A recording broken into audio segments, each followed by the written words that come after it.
Hello friends, it is Elagatua, and I'm here with what will likely be a pretty lengthy video today. We're going to be talking about the SCOP 4 Finals Round 1, which is the 6th round, I think, of the tournament. It's the semifinals. So, winner moves on to the finals, and this round was played on a map called the Static.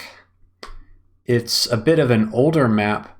I think it goes back to like 2018. I should look that up. Let me look it up.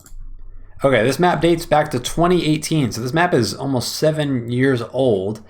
And we're gonna break this one down because we have not covered this one in the past. This is actually in the fog rotation, I think about 2 rotations ago.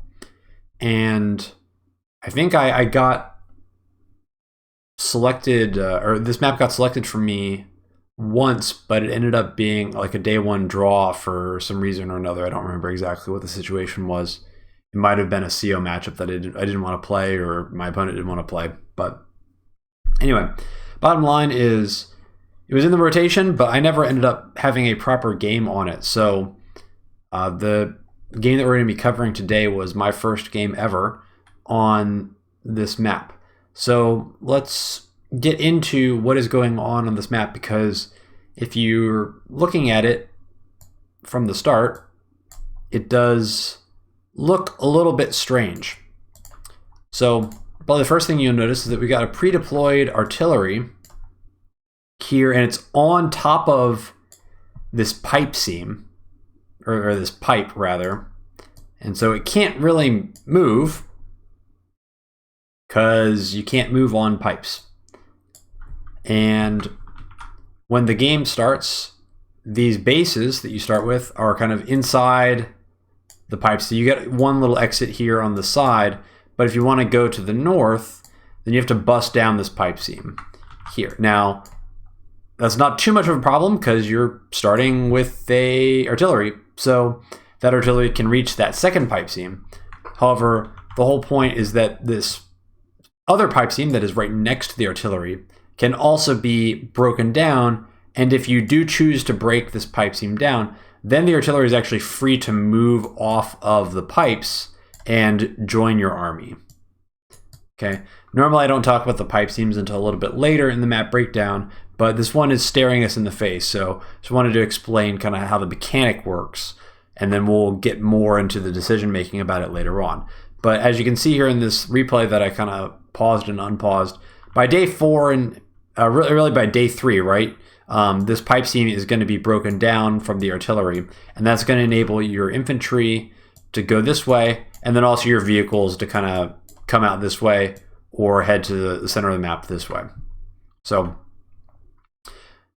with that being said, I think we can start looking at the bases now properly, now that we're far enough that the reinforcement paths are the way that they will be for the majority of the map. So we talked about the 2 bases in here, and these bases have very fast infantry reinforce to the center of the map because the infantry can just go across the mountains, and then they're unimpeded on their way to the center of the map. But if you want to have vehicles, then you're going to have to either send the vehicles out this way or out this way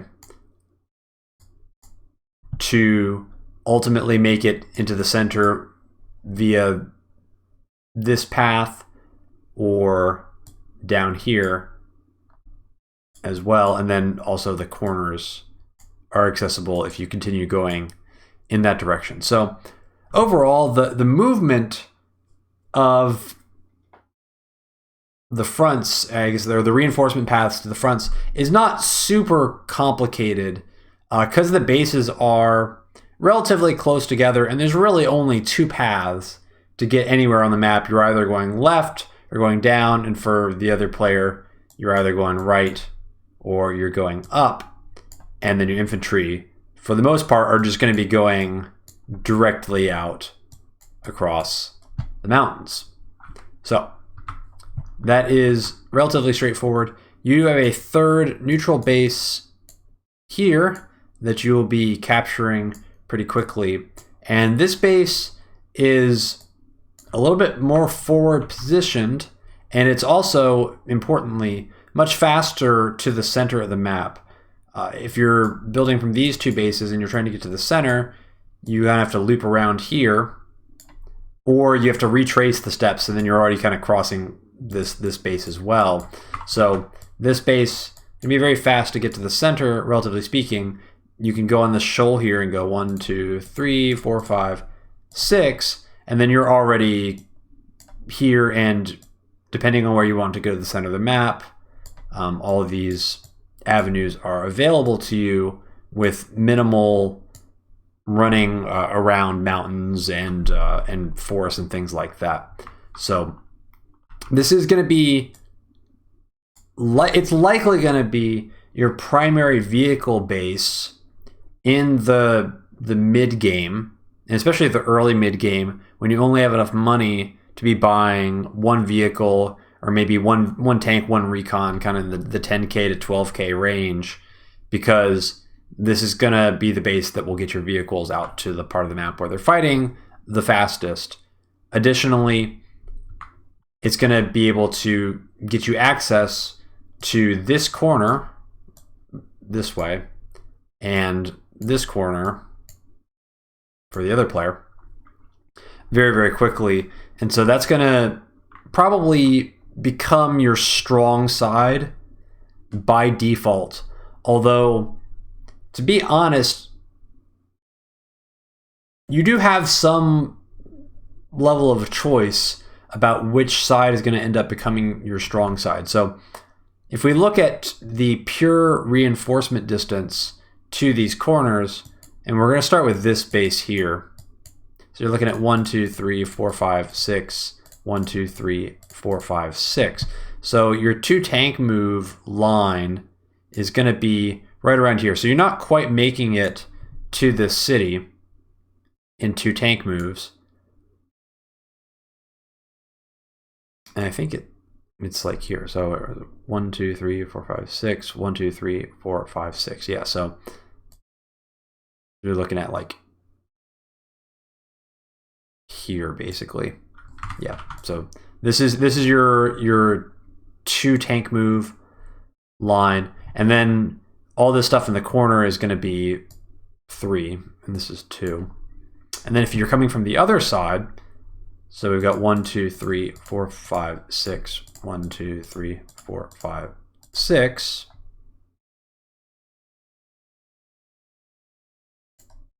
So this is 2, and this is 3.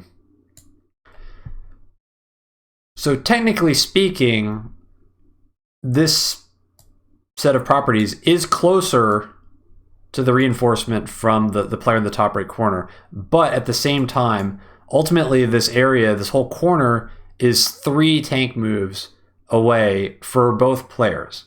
And so technically you could say that, well, because it's closer for one player, the player in the top right, then that becomes the strong side by default. But at the same time, we haven't gotten to the airports yet, but that's going to have an impact on that. And I think you might be able to kind of catch the drift of where this is going to end up going for kind of the implications on the map. But the bottom line is that the strong side is going to become whatever you commit more stuff to, because there's a pretty substantial area where things are 3 tank moves away for both players. So there's not really a huge reinforce discrepancy between either player in these corners. Okay, so I think that covers the bases for the most part. Let's talk about the ports. We got one port here, another port here. I don't think we need to spend too much time talking about it. These ports are relatively far forward, but keep in mind that they do have shoals here that are going to prevent any naval units other than landers or black boats from actually getting out and crossing over this area. So your dreams of building a battleship here and then running it over to this tile, unfortunately, not going to be a reality on this map. And additionally, there's not a whole lot of value in being able to ferry stuff down to the other side, because the likelihood of you being able to control this area as the player in the top right is, well, if you're able to control that area, you're probably already winning the game and it's not really impacting things. So don't expect to ever see any naval units on this map. That's the bottom line. Now for the airport, this airport is kind of back in a corner, but these corners here are not an equal distance away from the airport. So we talked about how this base has like a faster reinforce to this corner, but the reality is that this airport has a faster reinforce to the other corner. And so if we look at the copter moves, we got 1, 2, 3, 4, 5, 6. 1, 2, 3, 4, 5, 6. And then the rest of this area is basically all 3 copter moves. And if we look at the other direction, 1, 2, 3, 4, 5, 6. 1, 2, 3, 4, 5, 6. 1, 2, 3, 4, 5, 6. So let me draw this again.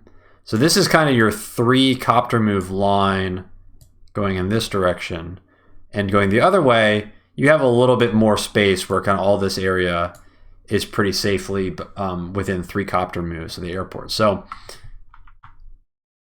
that's why I said you can kind of commit to whatever corner you want and make it your strong side. And whichever one your strong side, if you're choosing this way to be your strong side, you're probably going to be mixing in more air units. And if you're going to make this side your strong side, you're probably going to be thinking about more tech from this base potentially, or just prioritizing vehicles more aggressively from this base so that you can have more stuff down in this corner. Okay. Oh, I actually I forgot about this port. That's fun. I didn't even. It did not. All right. Let me tell you about this port. The fact of the matter is that I, in my brain, did not even realize that this was a port until right now when I'm recording this video. Like, it just never even crossed my mind that this port existed. So that should tell you something about how relevant it is for games. So, yeah, it's not. So don't build naval units in this map. Anyway, comm towers. We got a comm tower here, and we've got a comm tower here. These comm towers are quite far back. They are not realistically contestable for, I think, virtually any CO, even, some like Von Bolt versus Olaf situation. You're not going to be able to deny this comm tower, so wouldn't worry about it. And frankly, even in a pretty dominating position, you're extraordinarily unlikely to be able to flip it as well. So not much more to be said about that. Okay, before we get into contested properties, we can take a second to mention the HQ. HQ is here. And it doesn't come with any sort of pre-deployed defensive unit like a black boat or anything. But it is sufficiently far back that it's pretty unrealistic for a Sammy player to end up with a victory march that can win the game. It's not completely ridiculous for Sammy to like control this woods, for example, to be able to threaten the HQ that way, but it is easy enough to kind of wall this area that Sammy would have to be in a really dominant position already to be able to remove something on the HQ and then get an infantry there. So I don't really think that the HQ is going to end up being a factor. It can actually be a little bit nice as a defensive structure for things like artillery, or if you need to put a recon somewhere safe to kind of look at this area. But you also have this mountain that is going to provide kind of a similar function. So now let's talk about contested cities and dividing the map. I'd say that the default way this map splits is like this.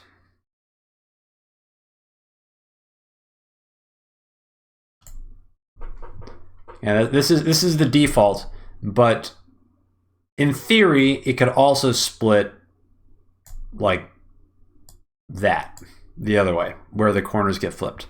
And so the bottom line on contested cities is that this is kind of a best 2 out of 3 map.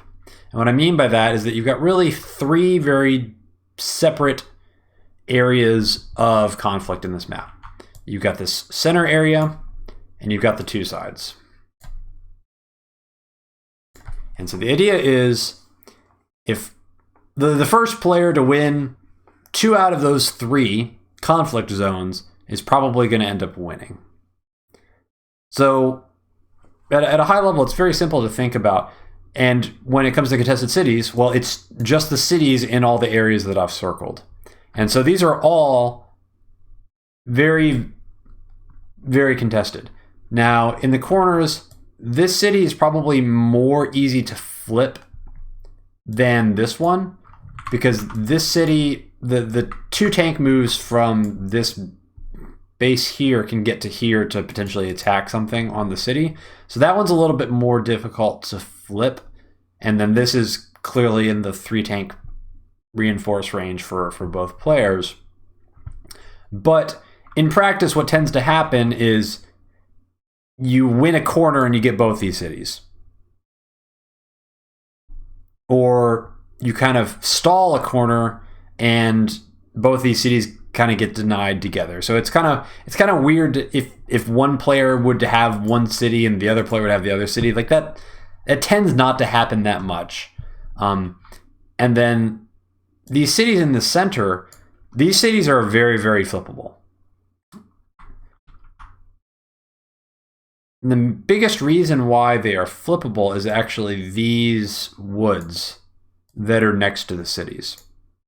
These woods are very, very important to control, because if you look at the reinforcement range from this base, it should start to reveal how critical those tiles are. 1, 2, 3, 4, 5, 6. 1, 2, 3, 4, 5, 6, right? So the point is, this line here, all three of these tiles are 2 tank moves from this base. Which means if you are yellow and you're trying to clear something out of here, that means certainly if you put anything in these 2 squares to attack the forest, they're in 2 tank move range. But also, if you put something there to attack something in the forest, you're also potentially activating a vehicle from this base that's 2 tank moves away. So having control of this forest is going to force your opponent to put units in places that are going to activate vehicles that are reinforcing and help you basically have more of your army value present in the fight. So, and the same is true on the other side as well. And if you can control these tiles, then the city is actually pretty hard to hang on to, because the city itself, if you look at the tank moves from this side, 1, 2, 3, 4, 5, 6, 1, 2, 3, 4, 5, 6, 1, 2, 3, 4, right? So this is very clearly 3 tank moves away from all of the stuff in the bottom left corner, and also from here as well. It's also 3 tank moves. So the only good thing about this city for the player on the bottom left is that the infantry reinforce across the mountains is faster to that city. But once the game has gone on for a while and the importance of vehicles is more and the power of infantry becomes less than the vehicles, once there's a lot of money captured and vehicles out on the board, then whoever is able to control the center area is going to be able to put pressure on these cities and probably flip them. So what this means is that, I mean, there's really 6 properties on the map that are realistic to be able to flip. So this does lead to a pretty dynamic map, and there's a number of ways that this can kind of play out in practice. The most common thing that you can see on this map is both players kind of handshake the corners, and then everybody sends everything mid, and you just have a giant smash of tanks, a tank smash fight in the center with everybody sending all their stuff there. That is definitely something that happened. Whoops, sorry about that. My zooming program is zooming. Another thing that actually happened in this game is if you actually overcommit to the middle and you leave the sides vulnerable, then one player can take both of the corners. And then even if you take the middle, then you're going to end up at an income deficit. So that's kind of a danger, right? You want to commit to the center because that's where your infantry are going to be reinforcing, and you can kind of death ball very easily in the center because all your bases are going to converge there. But if you pay too much attention to the center and then your opponent just kind of backs away to this side and then grabs both of the corners, then you're going to be hurting in terms of your income, and then that may in turn lead you to losing the center as well, which would be quite bad. So I think that kind of covers a lot of the fundamentals of this map. There's one last important terrain quirk that I want to cover before we move on to the CO discussion, and that is this forest tile here. This forest tile seems like it's pretty far out, but importantly, if you build a recon from this base, this forest tile is actually 2 recon moves away. So this is a tile that you should probably anticipate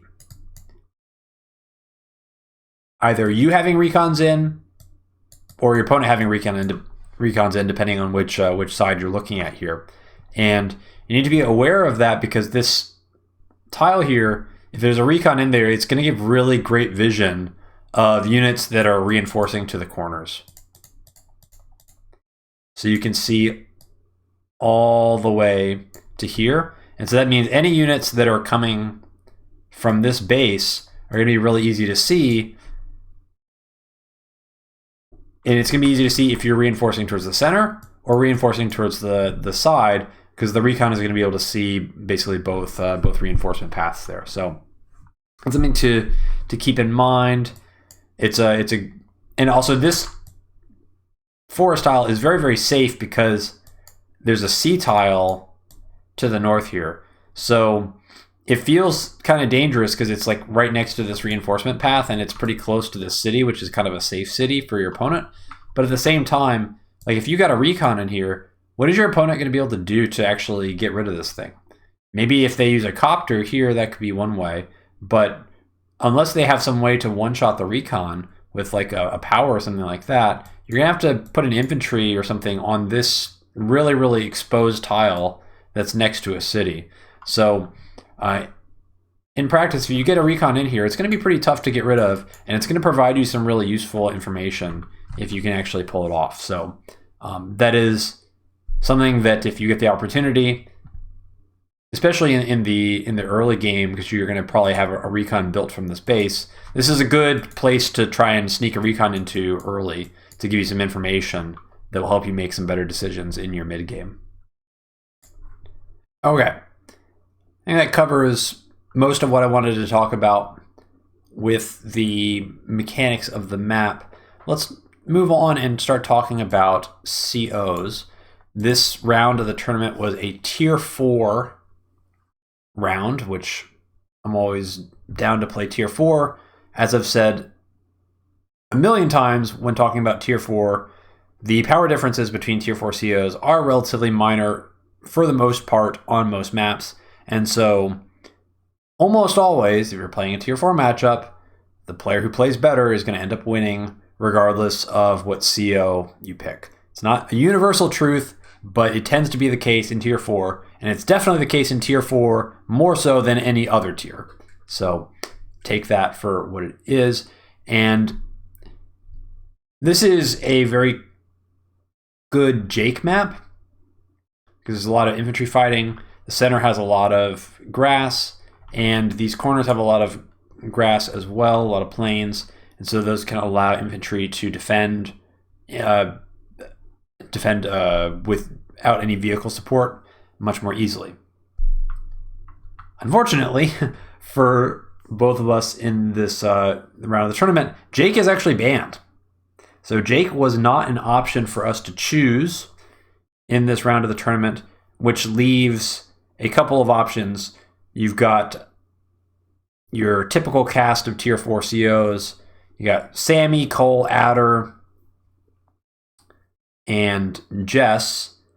We won't be including Grim for, I think, self-explanatory reasons. We don't need to cover why you shouldn't be picking Grim. But there's a couple of options that I considered. So I think I'll kind of go one by one. So I'm not really crazy about Cole on this map. There are a decent amount of roads, and especially in the corners, but Cole generally wants to be using supers rather than powers to get the most out of that road bonus. And I don't really think that, like, because there's fast infantry reinforced to the center, if you're going to pick either Cole or Adder, I think Adder is a better choice than Cole in this map, because if you're going to be picking a CO like that that's going to give your infantry extra movement with the powers, then you're probably going to want to try and take advantage of this fast infantry reinforced to mix in some mechs. And if you're mixing in mechs, then you probably want to be able to utilize the bonus movement of the power so that you can get easier engagements with your mechs and set that up more easily. And so the CO that's going to give you more powers is going to be Adder, because with Adder you really want to be using your CO power, and with Cole you generally prefer to be using your super. So I think that Adder is a better choice than Cole, so I kind of ruled out Cole for that reason. Sammy is... I think Sammy's a little bit of bait on this map, and the reason for that is that if you're going mechs, all right, you're going mechs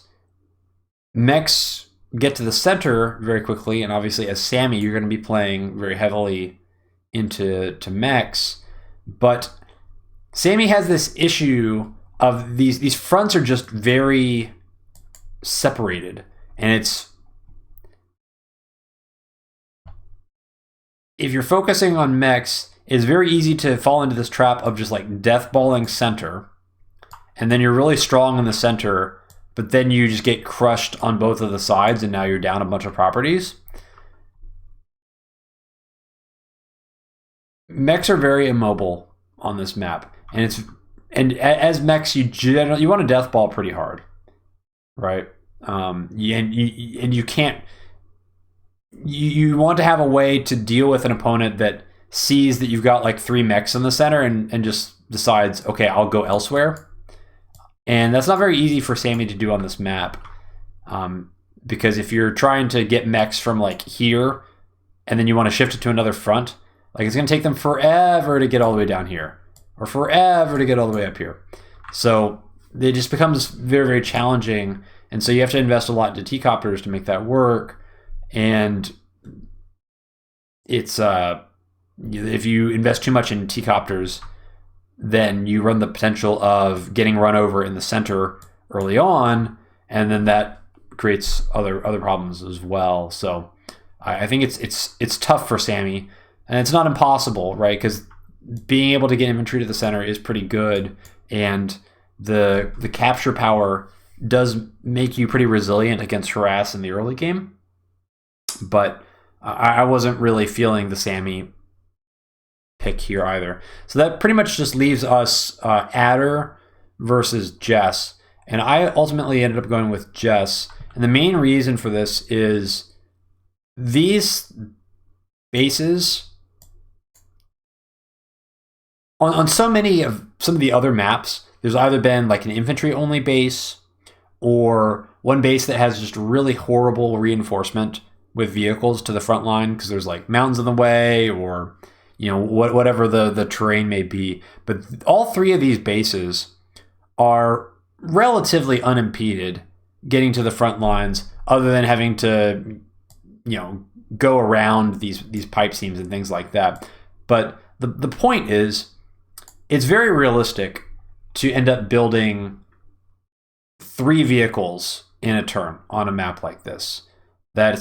It matches the income pretty well. You're looking at split income of 22k, so it's very easy to just like split map and build 3 tanks a turn, and maybe mix in a couple air units here and there. And keep in mind that this airport is pretty far back as well, so you can kind of get away with not investing as much in air on this map because it is pretty slow to reinforce. Additionally, Jess is going to get 1 extra move on vehicles. I guess this kind of applies to all COs, because all the tier 4 COs are getting extra movement on their on at least their vehicles, and for Adder everything. But we talked about how this base can basically get all the way to here, down in this corner. But if you end up using a CO power, then that extends the movement by 1 square, and then all of a sudden you're on this city. So that actually is something that can be pretty relevant, and it can be very good as just to mix in some CO powers, because that's going to give you potential to get extra units added to the fight on this very powerful, this is like kind of a choke point city in the corner. And so if you're able to get vehicles onto this city and fight, then that can be something that helps you win the corner pretty well. And that power is going to get you there in 2 tank moves rather than 3, which can be a pretty big deal, especially if there's tech involved. Okay. We've talked about the map. Before we get into the actual replay review, there is one other thing that I want to spend a couple of minutes talking about. This one is, I guess, it's a criticism, downside of the map, something like that. But let's switch it to another replay, and we'll get into this. Okay, so in my opinion, this map has at least a little bit of what is known as FTA, which is called first turn advantage. And basically what that means is that whoever is going first has kind of a slightly easier time. And on this map, this map has probably the most common type of first turn advantage that can happen in Fog, and that is a discrepancy in the power of day 3 recon openers, basically, and that the first player's day 3 recon oftentimes is able to deny a city or have more effect than the other player's day 3 recon opener can have. And this is something that you see on a couple of maps. I did a replay review a while ago on Lulu Lagoon, where this was a problem. The map settles as Stillwater. V3 has a kind of minor case of the same kind of thing, where there's a property that can get denied for one player and not really for the other. And this map has it as well. And this map, I think it's actually pretty problematic, because the challenge is if you have an interaction like this, you don't actually need to commit to the day 3 recon to benefit from the existence of the advantage. Just the simple fact that the build exists and is a possibility is something that you can kind of force your opponent to have to play around, even if you don't end up investing the resources to go for an early harass play like the day 3 recon. So let's take a look at what it looks like first, so that you can see what I'm talking about here. So it's going to revolve around this property right here. So the way that a standard opener is going to work for player 2 is the first infantry is obviously going to go down to this base, and these 2 infantry are going to come up here onto the mountains because this pipe team's not broken yet. And then this infantry is going to go to this city here because this is the most efficient capture route for this infantry. And then afterwards, everything kind of hinges on what does this infantry do next. And if you look at where it can go next, there's not really a whole lot of efficient options. You could try to go for this city, but this mountain is in the way, and so you can't get there in 2 moves. It's going to take 3 moves. So the only city that you can get to that's within 2 moves of this city is this city. And so that's kind of a natural next destination for this first infantry that comes across. You kind of finish capturing this first city here, and then he goes here, and then he ends up on this city. So that's kind of your optimal capture route. And as you can see here, there's not a whole lot of alternative options for where to go next. We saw here's not great. This is also another extra move away. Looping around to here is also an extra move away. So really, you kind of only have one option for what to do with this infantry.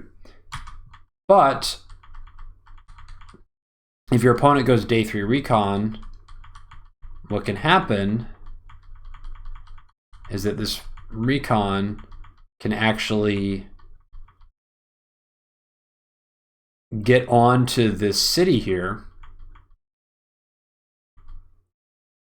and it can't harass an infantry on the city already, but it can block the city, and it has enough movement to basically get there in 3 moves from this base. And if this happens and you don't have any other vision, so in this game, player 2 ends up going with early recon here to be able to see if there's something blocking this city. But even if you see it, I mean, what is this recon going to do now? Or sorry, what is this infantry going to do now? I guess he can try to shift down towards the center city, but then you're still vulnerable to the harass because you've got 2 recons that have seen each other. So now player 1 knows that there's not going to be any tank. So it's not realistic to try and go for this. And oh, by the way, this recon, if you see the infantry kind of go down this way, then the recon can actually just go and sit on the middle city as well. So what ends up happening is this infantry basically is locked out of trying to get any sort of captures. And the reverse is not true for player 1. Player 1 is always going to be able to get this infantry onto this city before the recon can get there. And because the recon has to kind of blind travel from all the way over here, that's actually not a problem because player 2's recon can't harass the infantry there because it's got no vision. So basically player 1 gets an optimal capture order for this infantry for free, and it's basically unharassable.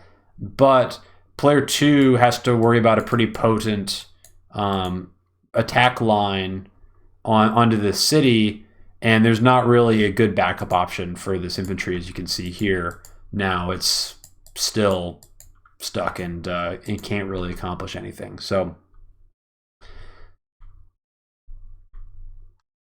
there's kind of a follow-up. I mean, this is less of an issue, but I think generally speaking, due to the way this infantry is going to this base here first. So this means that player 2 is going to be kind of ahead, pushing down here, because all the infantry that come from this base are going to be kind of like a half turn ahead of the infantry that are coming from here, because player 2 is going to get that capture first. But the problem is that the most contested properties are actually in the center of the map, and so not only is player 1 getting a free optimal capture of this city, but player 1 is also actually going to be reaching, especially this city in the center. Player 1 is able to reach that first under a normal capture route a half turn earlier. And I think that it's basically more valuable to have a advantage getting to this city than it is to have an advantage to get down into this corner, because this is more of a harassable city, and the timing to fight here is much earlier on, and is kind of less risky, because by the time you're fighting over the city, there's less chance for basically vehicles to be out on the map. Especially it's let's see, when does this get taken?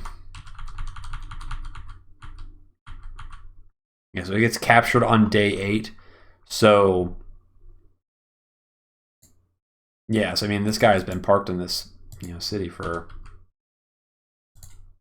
a long time, and anyway, so I'm not gonna focus on that too much longer, but I think that basically player 1 has a substantial advantage for getting both of these cities here, and I think that's pretty strong. And it's and if I was playing on this map, I would always want to be playing as player 1 because of that, basically.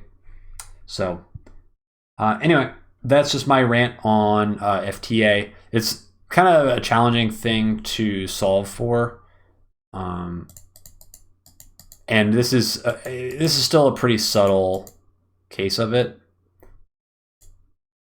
1, 2, 3, 4, 5, 6, 7, 8.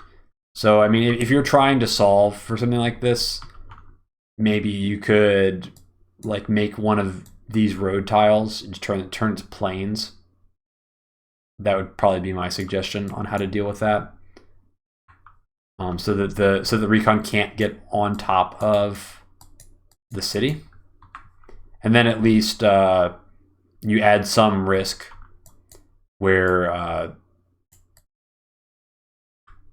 the day 3 recon can at least like kind of it can't block the city, at least.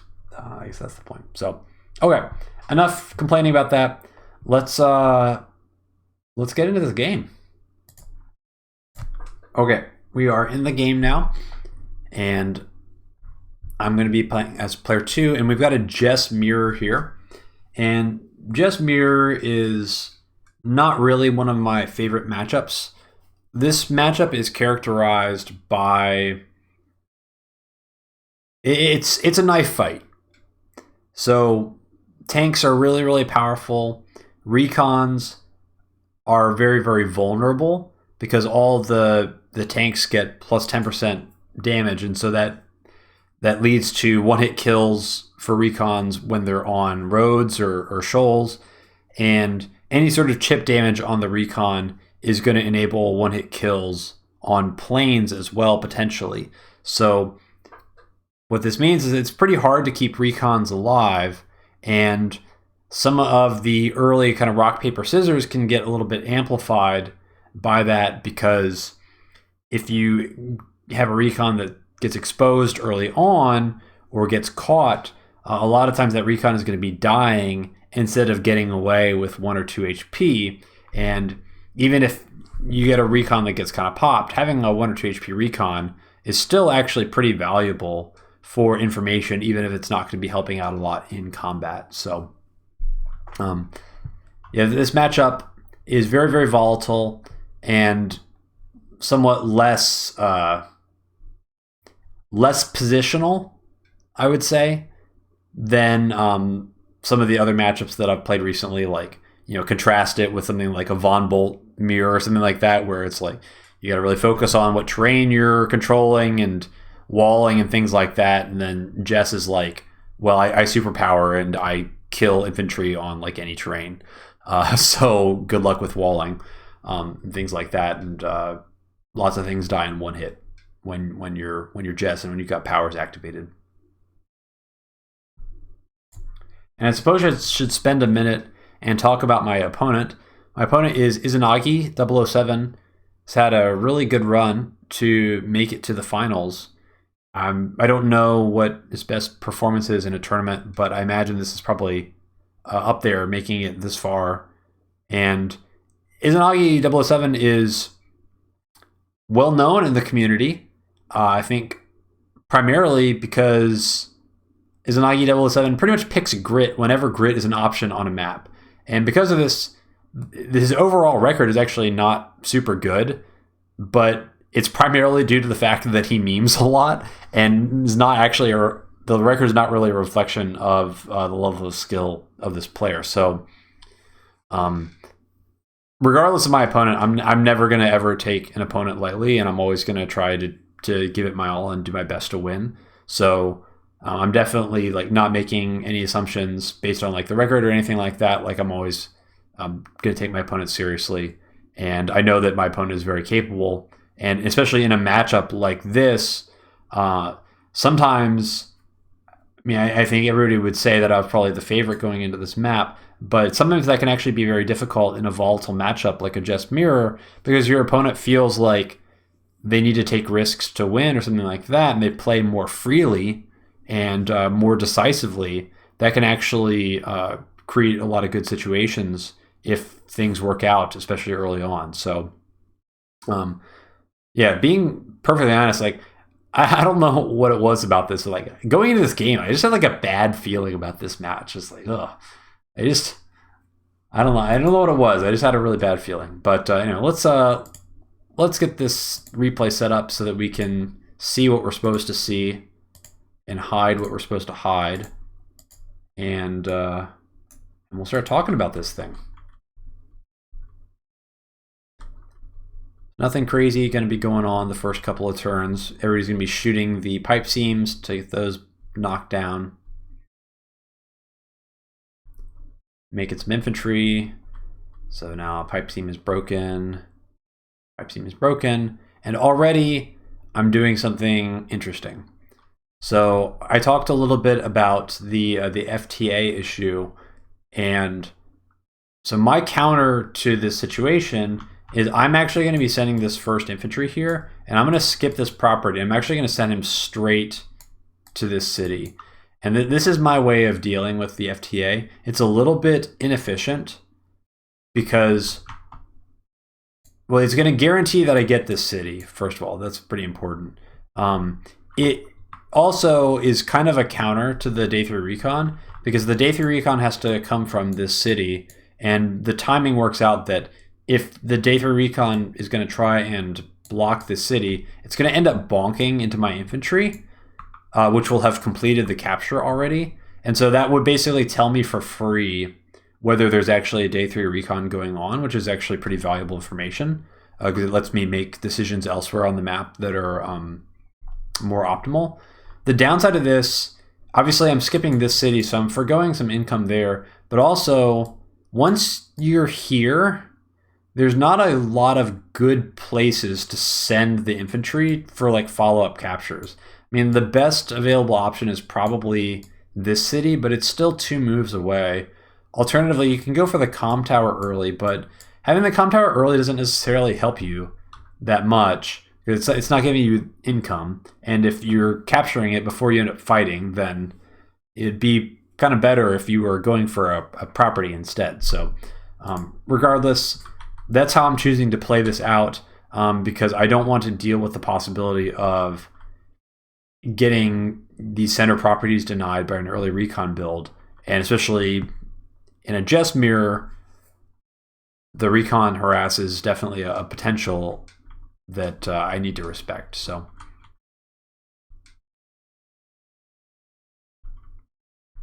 additionally, no early recons for me. We're going to be doing a safe build here, and we're going to be going for a day 5 tank.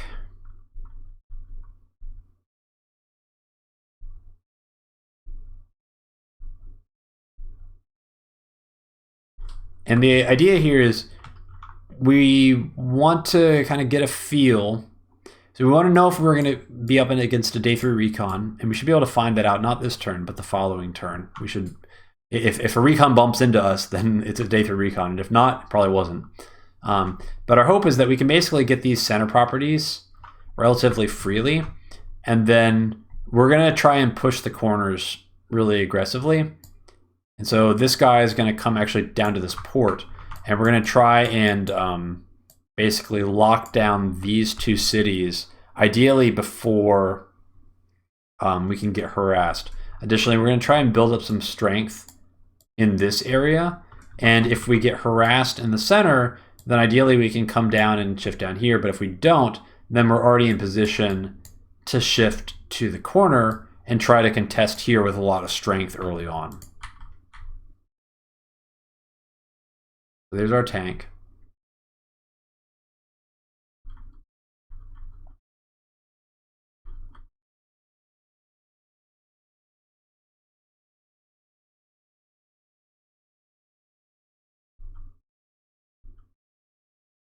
And then we're going to follow that up with a recon. Pretty standard stuff here. We're just using our money to buy vehicles. Just normal things.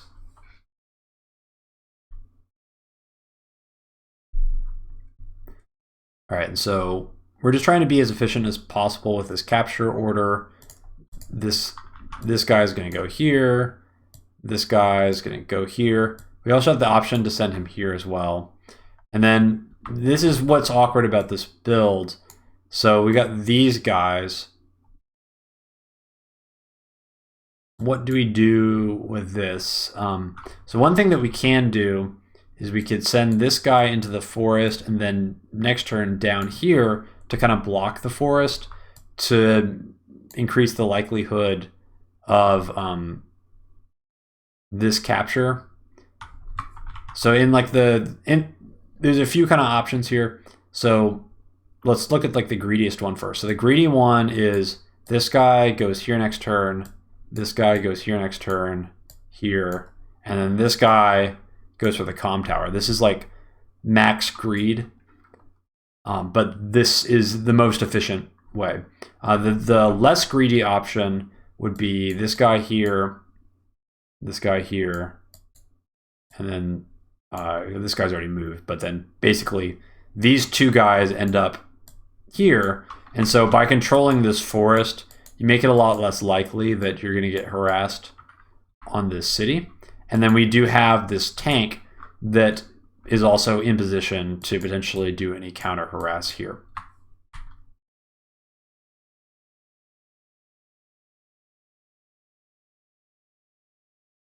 And so I'm going to go for the most greedy option possible,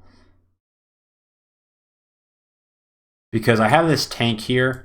I didn't see any early recon, and I'm thinking that if there's no day 3 recon, then it's probably just going to be a tank first build, and I'm hoping that I can basically steal this for free before any recons get out on the map to be able to see what I'm going for.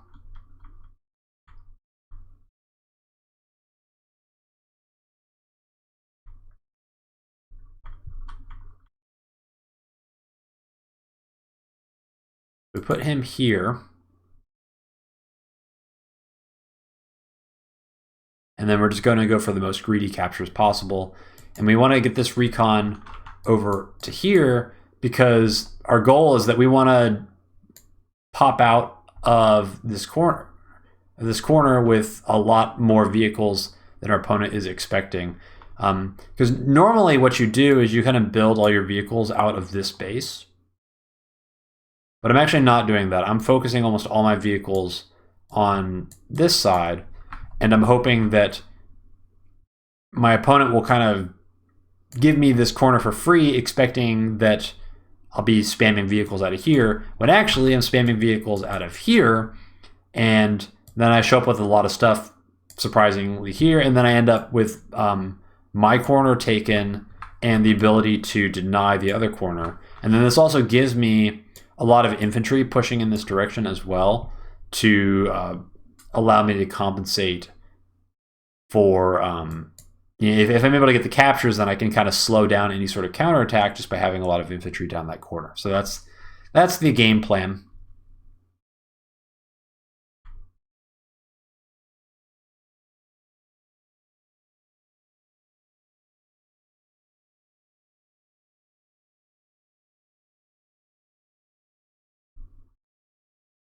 And now we've got tanks. It is a little bit challenging on this map to just deathball, because this base is kind of your primary vehicle base, but then your second primary vehicle base is actually this one.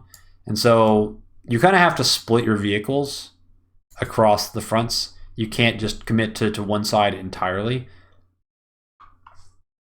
which is why the middle often ends up being your primary battleground, is because it's just a really simple way to consolidate all of your stuff and send it back to the same place. But we're not going for that. We're kind of hoping that our opponent splits their units between the sides in a way that we end up having more stuff over here, and then we just choose not to fight down here, and this power would potentially be wasted because there's no fighting happening.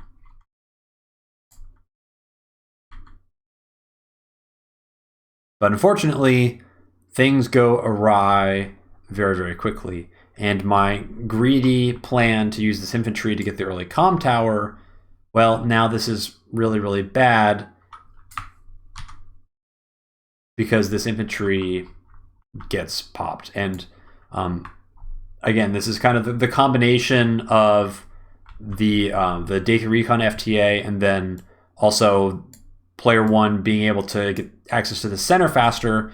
It means that the infantry get done with the captures more quickly as well, which means they can help deny your captures as well. So it's a little bit unfortunate. And now that there's a recon in these woods, it's really hard for me to do anything. I don't have a backup infantry that can get onto this city to reveal the recon. And this is already going to put me in a pretty major bind. So let's look at our options here. We've got this infantry that is next to the city. It's on shoals. It's obviously very vulnerable. The obvious option is that we've got this tank here, and we could just, like, okay, we're going to trade infantry for infantry, and then you send this tank down. The problem is that you're not actually trading infantry for infantry, because this tank is only going to get this infantry down to 1 HP. It's not a roll. It can't one-hit kill. So if I actually wanted to remove this infantry entirely, I'd have to pull this guy off of the city, and that doesn't feel very great. Mechanically, I can't do anything about this recon. Like, there's no other unit that can provide vision to see into the forest to actually hit the recon. So that's just right out to begin with. And it's also kind of terrible because now we've given away some information about my opener. Now, I think last turn, let's see. Yeah, so I did keep this tank still. I didn't move it last turn because I wanted the option to either commit to this side or defend here. So if my opponent is being very diligent in counting fuel on this tank, they might actually draw some incorrect conclusions about when this tank was built, and might think this is a day 6 tank instead of a day 9 tank, based on how many moves away it was. But that doesn't necessarily make my decision any easier, and the fact that the recon actually sees the tank just kind of sucks for me in general.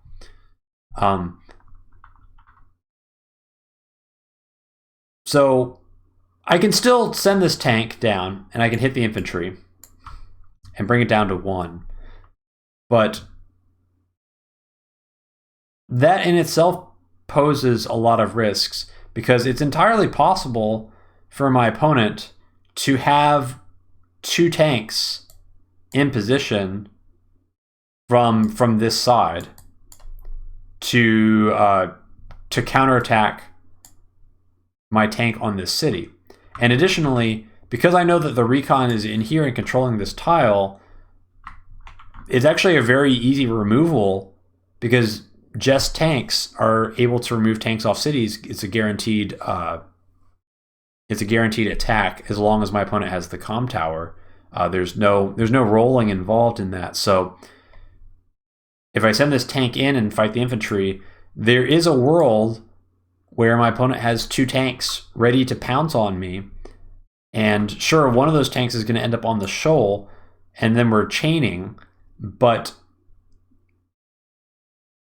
my tanks have kind of been reinforcing through this way, which is a little bit of a slower route to the center, and the reinforcements from this side are a little bit slower. So we got 1, 2, 3, 4, 5, 6, 1, 2, 3, 4, 5, 6. So you see that chaining into this area here is still 3 tank moves away from all my cities, or away from all my bases rather. So setting up a tank chain fight on this property is actually, I'm likely to run out of tanks first. That's the bottom line. Or at least it's possible that there's a world, there's some opener that my opponent could have done that would set up a situation where I run out of tanks before my opponent does. And it leads to not merely just a lost infantry, but I'm starting to lose the tank fight already very early in the game. And so sending the tank in to counterattack this infantry is actually potentially very risky, and I could be committing myself to losing a vehicle fight just because I took some harass. So all things considered, my plan is that I'm just going to let this infantry go, and instead of trying to get immediate revenge for this harass, I'm just going to play an infantry down, and we're going to try and make up for it later on in the game. So we're aggressively kind of going for this bottom right corner here. And we do have some hope that, okay, if we're going to get harassed here, then maybe this is because my opponent has like all their stuff kind of going towards the center. And so we should be able to win somewhere. So we did get to this bottom right corner pretty quickly, which is the advantage of player 2 kind of being able to push units down this direction faster due to the starting infantry. So if we lose out on this, then okay, we still get this corner. It's kind of okay because we're in position to deny these 2 cities, and the income will kind of even out.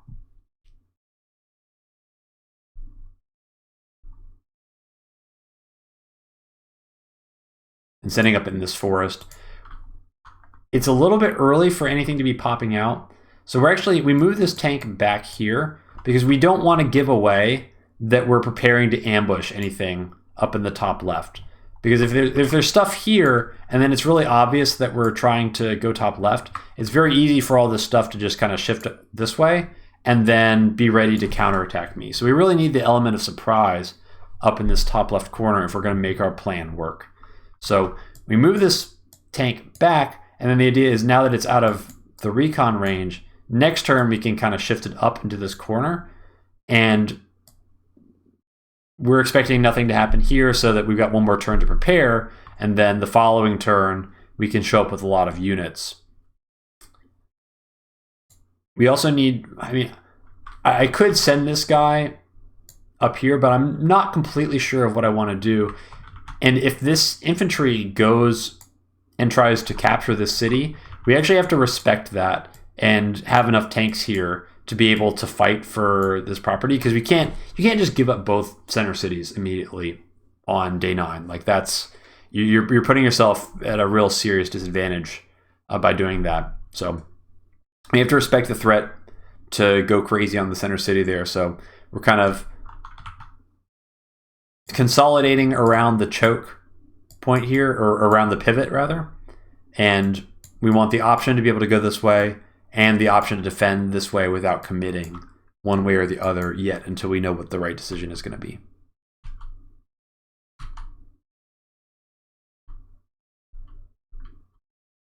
Now we're building a artillery. So this artillery is going to be to free this guy. And we're actually building it from here because we want to send it to this road tile to break it, because the goal is to basically split the artillery and have one go to this side and the other to go to this side. In retrospect, I don't know if that's the right way to do it. Maybe you should focus on sending both your artillery to the same side, but nonetheless, that is how I chose to do it for this game. And unfortunately, this infantry does end up getting harassed, so we are going to have to fight for this corner. But we do have the recon ready for this, so we can send the recon onto this plains here and at least get the infantry. It's not going to be for free because obviously it delayed the capture, but in the long run, getting infantry to these corners is very, very slow. So one way to win the corner is just to bleed your opponent out of infantry, and then you've got infantry left and your opponent doesn't, and you should be able to get those cities. And something surprising happens on this side as well. We see an infantry kind of pop up into the corner there, which I was not expecting that to happen for another turn. But we are kind of pretty well set up for this. And we've got the recon in position. And so our hope here is that we can send the recon to the road in the corner. And then there's a decent chance that, you know, based on what we've seen, we haven't seen any tanks show up. So unless there's like a tank just out of vision in this area here, we're going to ideally be able to deny this city for free with the recon in the corner, and then the next turn the recon can just kind of run out of harm's way. It is a little bit risky though, because if you put the recon on this road, it is going to be one-shottable if there is in fact a tank there, but there's not much that we can do about that. And we see another infantry show up here as well. So what that means is that there's no reason to go nuts and try to capture this city, because we know it would just be denied, and it's going to be easier for our opponent to go on there anyway. And so we're kind of hoping to counterattack, right? Like we want these infantry to go onto the cities first, and then kind of have a big surprise reveal of a lot of tanks here to whittle down these infantry numbers, and then that's going to make it a lot more difficult for our opponent to win this corner, and should hopefully allow us to consolidate an income lead. So we immediately go into the corner there, and we're going to clear this guy off. We don't see anything, although we don't really have a lot of vision. It's still, I guess, theoretically possible that there could be a tank over there, but it seems you'd expect that. So 1, 2, 3, 4, 5, 6, 1, 2, 3, 4. So like this city would be a pretty likely place for a tank. But oftentimes from this city, like you're sending stuff to the center. So 1, 2, 3, 4, 5, 6, right? So like the tank would have to be here in order to be able to cover this. And so that's if the tank is there, then that means that it's not really focusing on the center. And then on the other side, so obviously we clear off that free infantry, and we see a lot of infantry kind of waiting to fight into us. So that's kind of difficult. Seems like we're not going to be able to get this corner for free, and basically by the time we've got the infantry down here, even though it's faster because we're player 2, it's still player 1 has enough time to basically get the infantry down there to be able to contest that without doing anything too crazy.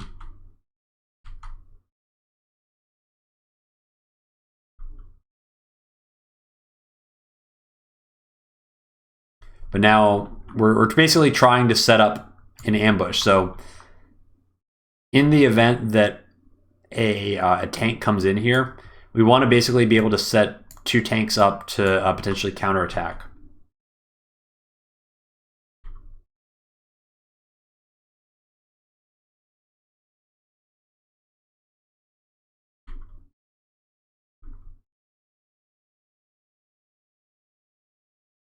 Now, anti-air, we want to send the anti-air down to this side because the south side is the faster air reinforced from this airport. So if our opponent is building copters, they are likely to show up down here. So we want the anti-air on that side. Additionally, we need recons are good as well because this recon is very exposed. This recon is very exposed. There's a decent chance that we are going to be losing at least 1 recon this next turn. So we're going to need some more recons. But that's just mirrors. Like, recons are very, very vulnerable. So we made our move. Let's see how this follow-up goes for us. So your recon show up here. It's on a road, so that's kind of nice. And sure enough, there is a tank in position. So a little bit unfortunate for us. But we are decently set up to do an ambush here.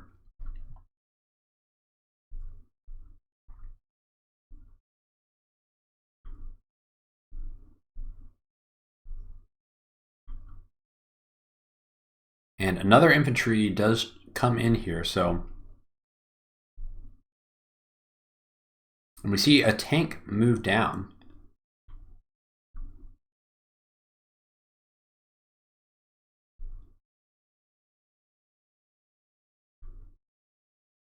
And unfortunately, this guy gets interrupted as well. So no such luck for me. I didn't get this city, so I've been behind there a little bit. And now my plan of getting this corner has not worked out at all. And there's enough infantry here to keep this going for quite some time. And now I've got to contend with tanks in the corner, and I just lost my recon. So this early game has been really dreadful for me in almost every way imaginable. And now I've got to figure out what to do. And this is another really, really difficult turn for me because I have to decide what I'm going to do with these 3 tanks. So we know that there is a recon here. And that would be a one-shot. It's a guaranteed one-shot, but we don't know if anything is on this tile. And unfortunately, the ideal situation would be you send in this tank, and he goes in onto this road here, one-shots the recon, and then these 2 tanks kill this tank. And then maybe like these 2 infantry interrupt here, something like that. But this is very, very risky. And even though we saw 1 tank shift down this way, we also have a tank on this side. So we can't necessarily assume that our opponent has a lot of tanks down here. Like, even if we saw the 1, but that doesn't mean that we have more up here necessarily, because we also have tanks on the other side as well. And actually, we've really been reinforcing this front with the majority of our tanks. And if you look at what is coming on this side, it's basically nothing. So these tanks are all I've got. And if we end up in a big tank chain fight for this corner, it's going to end up, well, unless I'm able to win and then immediately withdraw from the fight without taking too much damage, I can't actually really sustain the fight because there's just no more reinforcements coming. So we have to make a decision about what is lurking for us here. We got no recon information at all to be able to know kind of how our opponent is dividing up their forces. We're really, really blind, and we have to make a tough call. So when I was analyzing this, I thought to myself, okay,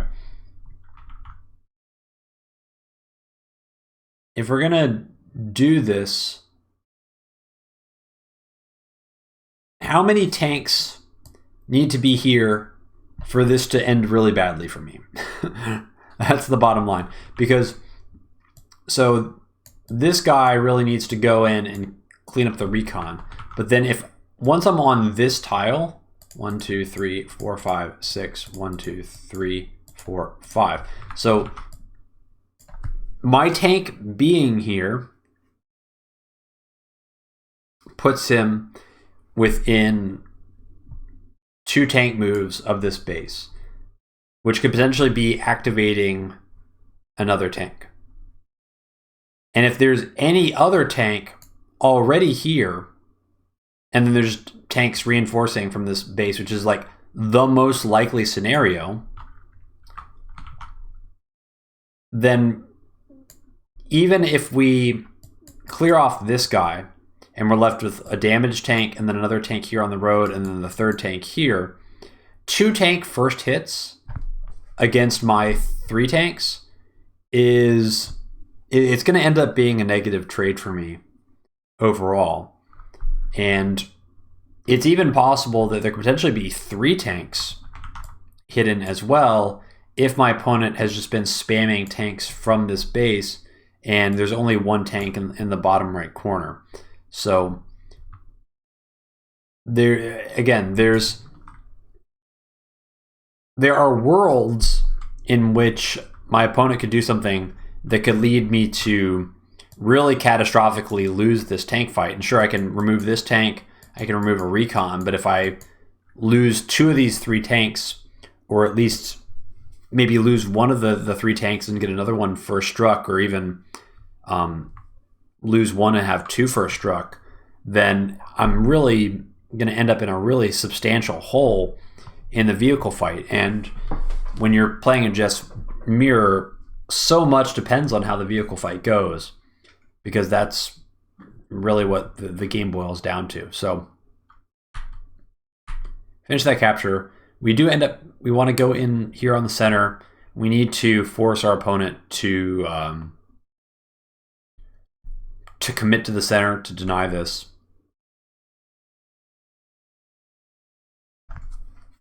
And ultimately, my choice is we're just going to give up on this fight here.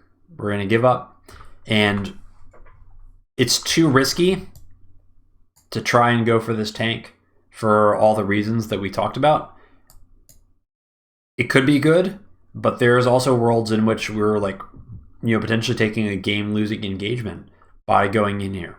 So I just elect to play a little bit further from behind. Like we decided to play from behind here. Now this engagement has gone really badly, and we're just going to play more from behind. But our hope is that we're going to delay this capture. Our hope is that by delaying this capture, we're signaling to our opponent that, hey, I'm going to fight you for this corner. But actually, we're not going to fight him for this corner. So as we kind of clear up some other engagements here. This is kind of a fun one. I'll come back to this one in a second here. Let's finish up the thought about the top left corner. So by threatening to keep denying this corner, which is kind of what's happening to us down here, I'm hoping that we will force vehicles to come up this way. And by forcing vehicles in this corner, we're actually going to shift mid. And what we're hoping is that this will create a timing in which we can win the center while all the vehicles are still up here defending these captures. And by doing that, hopefully we can eke out an advantage that way. So now focusing on the bottom right, We just have to, at this point, there's enough infantry here that we're just going to have to ride out the storm. We're not going to be able to get these captures anytime soon. And I need to attack first with this infantry rather than attacking with a recon, because I mentioned earlier, if this recon takes any chip damage, then it's going to be killed in one hit. So it's actually important for me to keep the recon alive. Even if it takes a tank hit, it's kind of okay. And tank hits on this recon are risky for my opponent, because if you put a tank here, then it's next to the city, and then follow-up engagements will be dangerous for anything trying to attack this recon.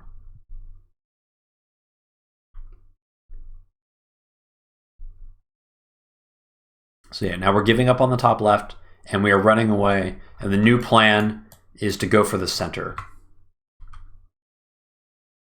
And so we are going to consolidate everything into the center.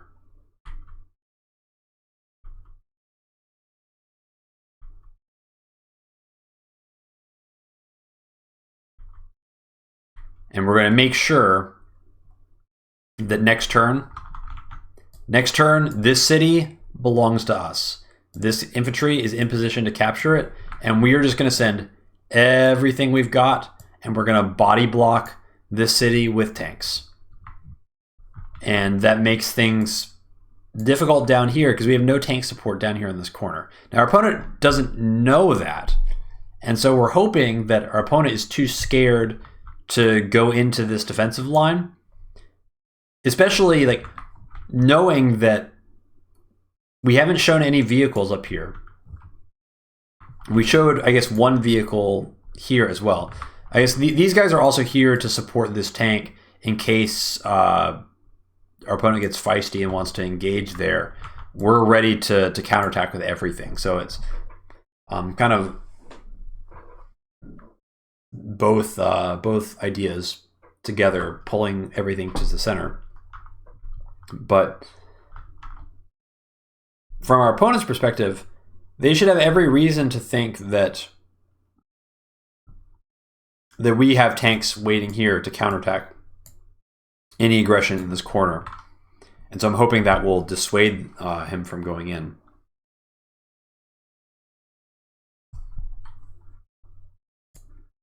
Okay, let's see what happens. Recon comes in there. 1, 2, 3, 4, 5. So sees a tank here.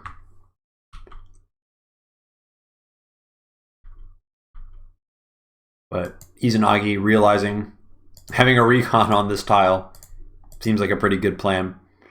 And very aggressively, I'm going to send all of the tanks in. So we saw a second tank show up here. So that makes me feel a little bit better about my decision not to go into this corner aggressively. It's possible that there is even another tank ready to follow up, but it does seem like there was at least another tank hiding in the fog. So we won't know for sure until after the game is over whether that was the right call or not, because our vision was so limited. But it does seem like it might have been the right decision to abandon the plan to attack the top left. And additionally, showing all these vehicles up here does make me pretty confident that I have a timing window to go for this city, because now like all these guys, they're in kind of no man's land up there, and they picked off some infantry for sure, but that does mean that there's not going to be a whole lot else that they can fight. And now I can be pretty sure that like this center area can belong to me, and I can kind of throw my tanks around pretty aggressively. Now this is a little frustrating because this recon ends up on a road, and so if I have any tank that's covering this city, it's going to be a really strong tile for me to counterattack from. And that's, I guess, the benefit of kind of playing with, or feeling like you have nothing to lose. You can kind of go for risks like that. And in this case, that's going to work out because I've got all my tanks shifted to the center. And so, yeah, it's just a lot of infantry trading down in the corner. that being said, the recon stays alive, so eventually one of us is going to run out of infantry down in this corner, and whoever runs out of infantry first is probably going to lose those cities to the other player. But for now, nothing that we've seen has changed our plan. We are still going to be focusing on the center here, and our plan is to destroy anything that could threaten our capture of the center city, because we're losing this corner for sure.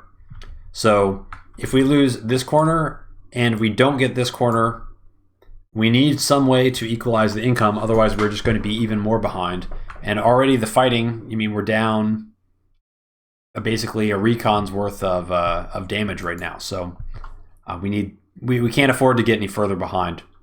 Fortunately, we do secure the center city, so that's nice. And we saw some infantry pull back here. So it does seem like our opponent agrees that we are strong in the center. We built the Copter primarily just to finish finish taking down this pipe seam relatively efficiently. It's only costing us 2 squares of movement on the Copter, so pretty efficient. And now this guy is free to head to the top left. It does seem like our opponent has totally cleared out of the center.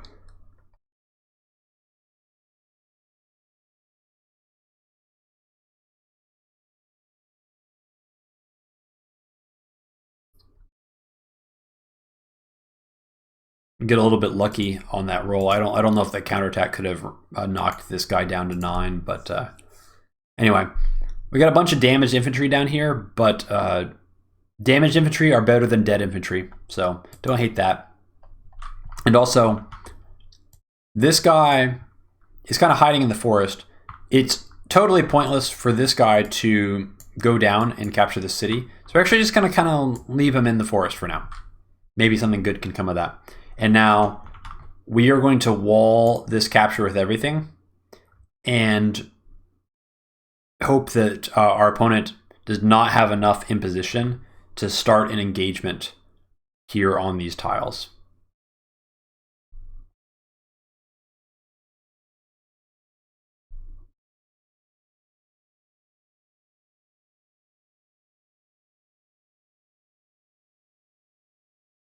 So we're being really, really passive here.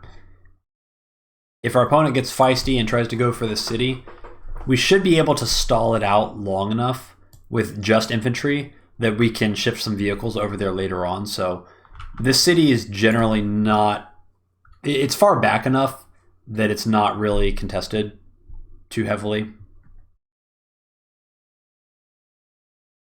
And now, the one good thing is that all of our vehicles are in one spot. So with all these vehicles being up here, we can be pretty confident that wherever all these guys are, I'm going to be stronger. And we're counteracting our lack of vision by staying deathballed up, because we don't really know what the majority of our opponent's units are, what they've built. But we do know that if we kind of have all our stuff together, and we know that there's some stuff up here, that we don't really need to see what those units are, we can still be pretty confident that wherever we are, we're strongest. And wherever we are right now is the center of the map, and we need to flip this city in order to avoid going into an income deficit, because we're going to be losing this top left corner.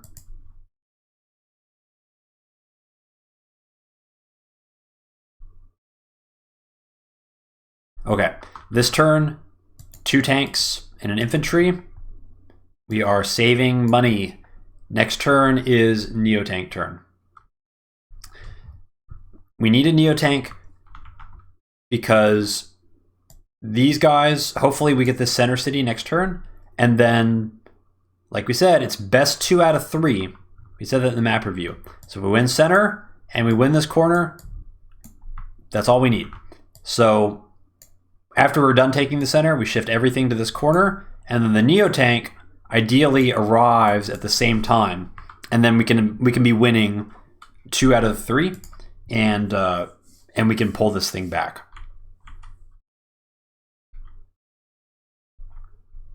Just neotanks are very good, very, very good. So recon gets popped there. This is not really too much of a risk for our opponent now. After all, we didn't kill this recon, so it's pretty obvious that we don't have anything in this corner. So having a free tank shot on the recon is pretty safe. This, however, is frustrating. This copter moved right in, and I have the anti-air ready, but I thought it was more important for this anti-air to cover this tank. And instead, the copter is coming down here, and I'm 1 square out of range. And it's just really unfortunate. And it's not like my opponent had vision of the anti-air as far as we know. I guess there could be a recon in this forest. And actually, this is kind of what I'm assuming. I'm assuming that there's a recon in this forest now, because to me, it's like, okay, you sent the copter very, very aggressively on this tile. It's probably because you know that my anti-air is here and can't reach.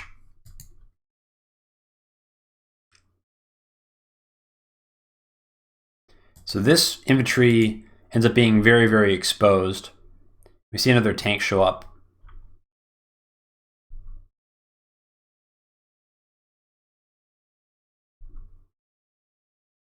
That being said, we got the center property. So finally, something's going right for us and takes the pressure off of us. We had to let this corner go, but we won the center instead. So that buys us time to take this bottom right, because we're going to be at even income, basically. And additionally, even though we've kind of been getting our butt kicked in the bottom right corner, we have managed to trade infantry. And even if we're kind of losing this fight, our opponent doesn't really have infantry to consolidate these properties anyway. And it's not going to happen before the rest of our army can shift down and take a big fight. So really the plan for this turn, obviously we can't fight into this because there's way more tanks there than we have. But we can just continue to trade out the infantry. And unfortunately, we're never going to be able to cap this corner anyway, because we have a total of 1 infantry at full health in this corner. And when the rest of our infantry are at home, it's going to take forever for me to get infantry down there to consolidate this corner. So it's a good thing we got the center when we did, because if we didn't get it, we would be going down 2K probably for a really long time.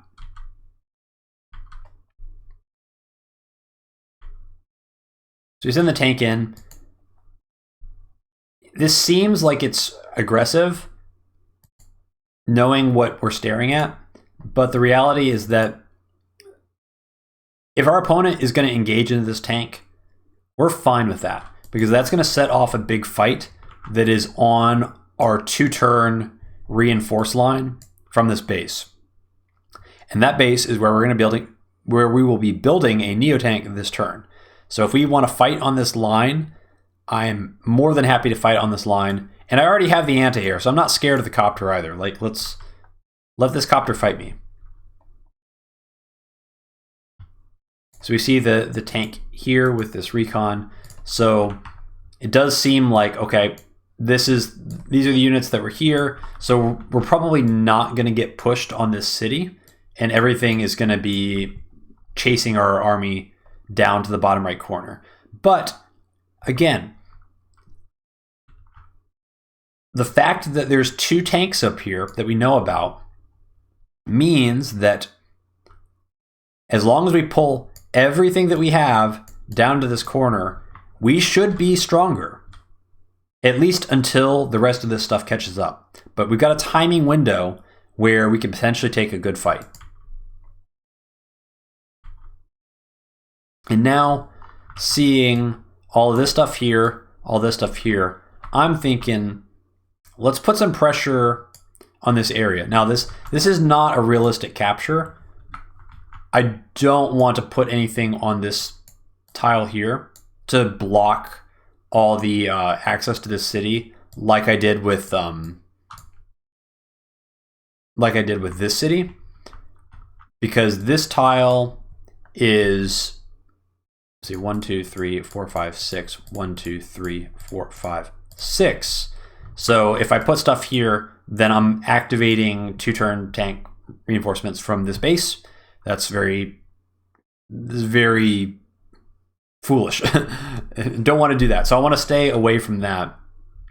But at least these two squares, so this square and this square, are still within 3 tank moves. So I can stay on those squares, and I can at least take care of this infantry. And getting any infantry that I can is very important, because I need to limit the number of infantry that make it to this bottom right corner so that I'm not under pressure of losing both corners. Anti-air is very important. Jess anti-air can one-shot infantry in forest. Very important. And now we're going to wall. We need to keep this anti-air alive, because otherwise this copter is just going to go nuts. So we kind of have to keep a tank here, which is not ideal.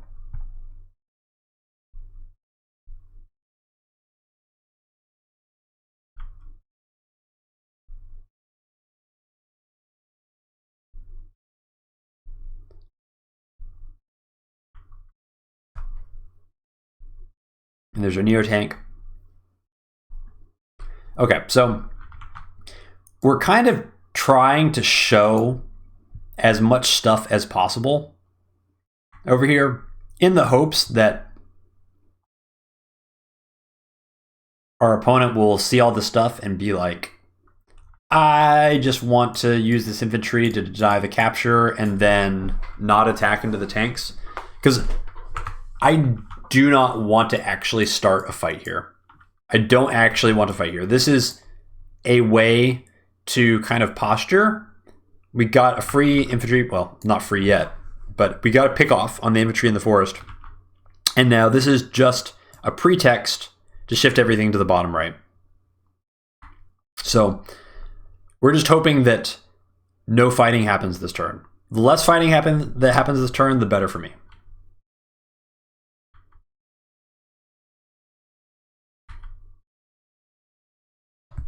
And unfortunately, we get first struck by 2 tanks there. Now, it's at the end of the world. At least there wasn't another tank here. Like, we don't know that for sure, but spoilers, there's not another tank there.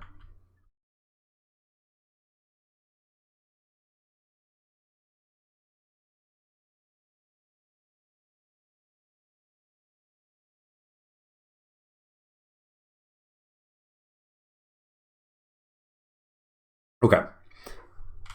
So this recon giving us good information, telling us that everything is shifting here. So the reason we don't want to fight here is because if we continue to fight here, all the stuff that was up here is going to finally catch up, and then we're not going to be stronger anymore. So even though like we could fight these tanks here, and we have enough tanks to obviously remove them pretty easily, we can't do that. We actually need to just run away and eat again.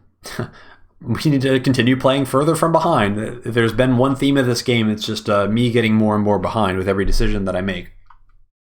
So this is, if we get some counterattack damage here, so this is like getting us half a tank in total damage behind relative to where our opponent is. And if you look at the charge, so until the first power hits, you can look at the charge and get a very good idea of how much damage you've taken relative to your opponent.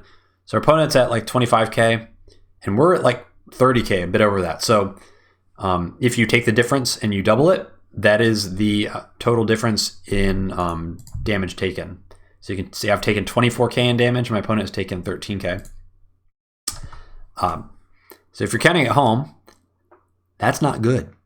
It's real bad, because this matchup is all about winning the vehicle fights and having more stuff.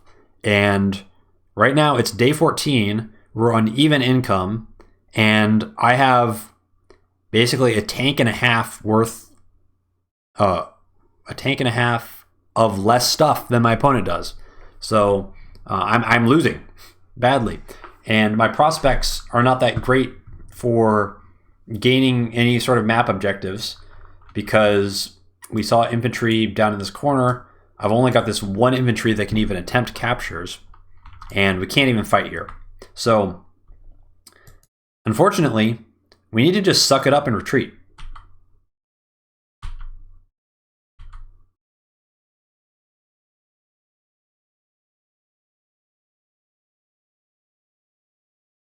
But we have a plan, because next turn is the neotank arrival turn.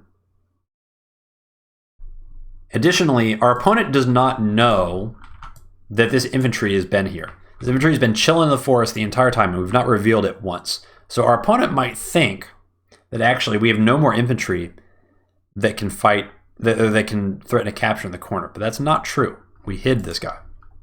So what I'm going to do is I'm going to send this recon here, which I know is spotted by this recon. And I think we saw this recon kind of pull back. So we knew this was going to be the case.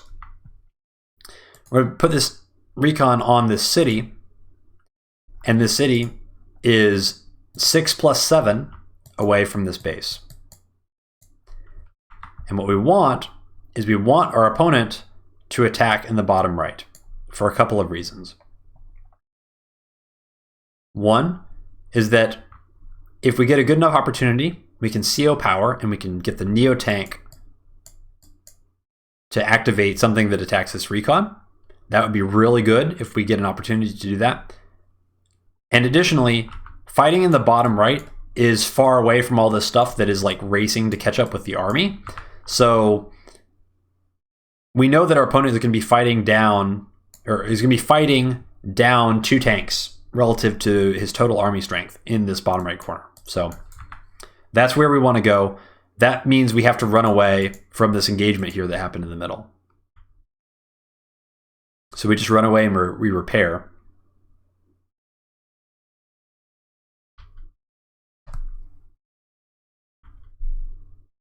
And we just back everything off. And we say, okay, we're going to play defensively. We know that we're shifting everything out of the middle, and we're not going to be able to hide that because our opponent has pretty good vision there. So we're going to try and basically deny any counterattacks in the center as long as we can with infantry. And our center infantry count is looking reasonably healthy. And now we try to create an uncomfortable choice for our opponent.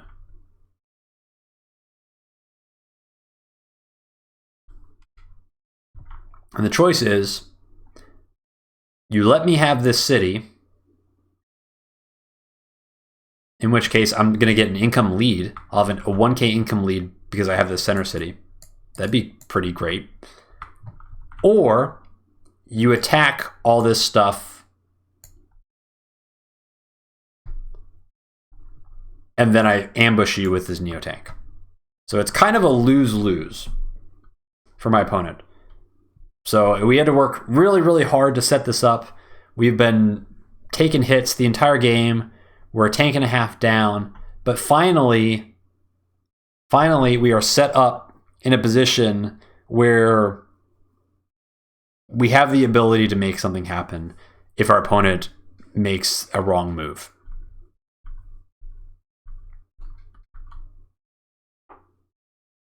This tank goes in immediately on this recon recon gets wiped out. Now we know that the recon, so this is now going to see this capture. But we know that our opponent doesn't have any infantry in range to interrupt the capture. And that's why we put this guy here. So we move this 4 HP guy here because we have good vision of where the infantry are. So we know that this infantry can't reach this corner. And if our opponent commits in to fight here, likely this 4 HP infantry is going to look really vulnerable, and I'm hoping that my opponent will send in a vehicle to kill it, but actually I'm like really, really prepared to strike. And so we want our opponent to commit as many vehicles as possible to this corner to set up for a really major counterattack, and with the surprise of the neotank. So that's why the 4 HP infantry is there, because obviously this tile is totally open, but we know that there's no infantry in position to just kind of freely remove the weakened infantry there. So we see him commit the tank and the recon, and now we see the copter come in. That's pretty wild. It's almost concerning because this recon sees the anti-air here, and yet he's still committing the copter.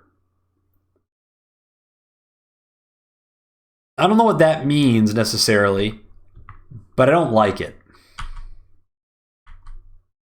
But I still kind of like it, because I mean it's a copter coming in to hit an infantry on a city in anti-air range. So and there's some things that I definitely like about it, but it's also concerning. Because it's like, what do you know that I don't know? Being so cavalier with the copter here.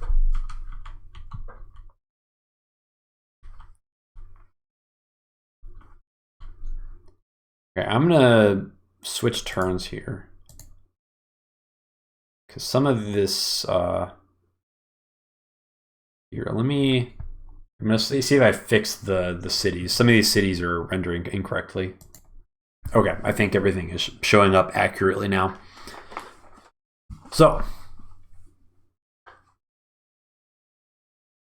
now it's time for the fireworks to begin. We are always going to be CO powering here, because the CO power allows this neotank to eat this tank. So we are going to need to have that happen. And I mean, look at the damage taken. I'm taking 15k more damage up to this point, but finally I have found some opening to at least make something happen. Now I just want to make sure this city is open, and now we go.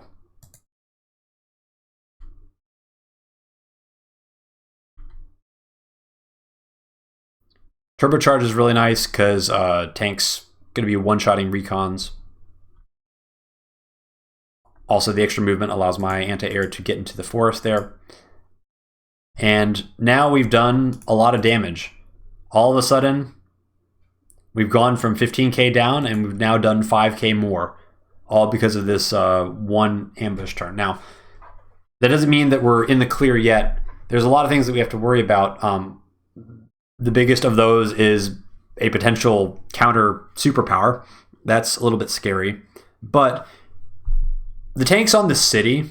So in the event that our opponent has a neotank, we have artillery that are in place that can support that can support my neotank to protect against a world where my opponent is revealing a neotank this turn. And we're on a city with a power. So even if a neotank comes in with the superpower and hits my guy, it's actually like not. It's not great, but it's like the least horrible that it could be. So before I show that one, I kind of spoiled it a little bit, but we hadn't really talked too much about the artilleries being freed. Both of us freed our artilleries at about the same time, and the pipe seams are visible for both players. So I know that this artillery was freed and that probably there's a second artillery coming this way. That's the most likely situation. And based on when it was freed and where the artillery would have to be, I can kind of know exactly where they have the potential to be this turn. And the artillery that was here could actually be in this woods, and the artillery that freed it, which was here, 1, 2, 3, 4, 5, 1, 2, 3, 4, 5, can actually be on this city. And so I know if I was my opponent, I would consider having my artillery in these two squares. That being said, my opponent has done a really good job of playing around me so far. And the obvious answer is artillery in these two squares. But the big brain play is artillery in these two squares. That's the big brain play.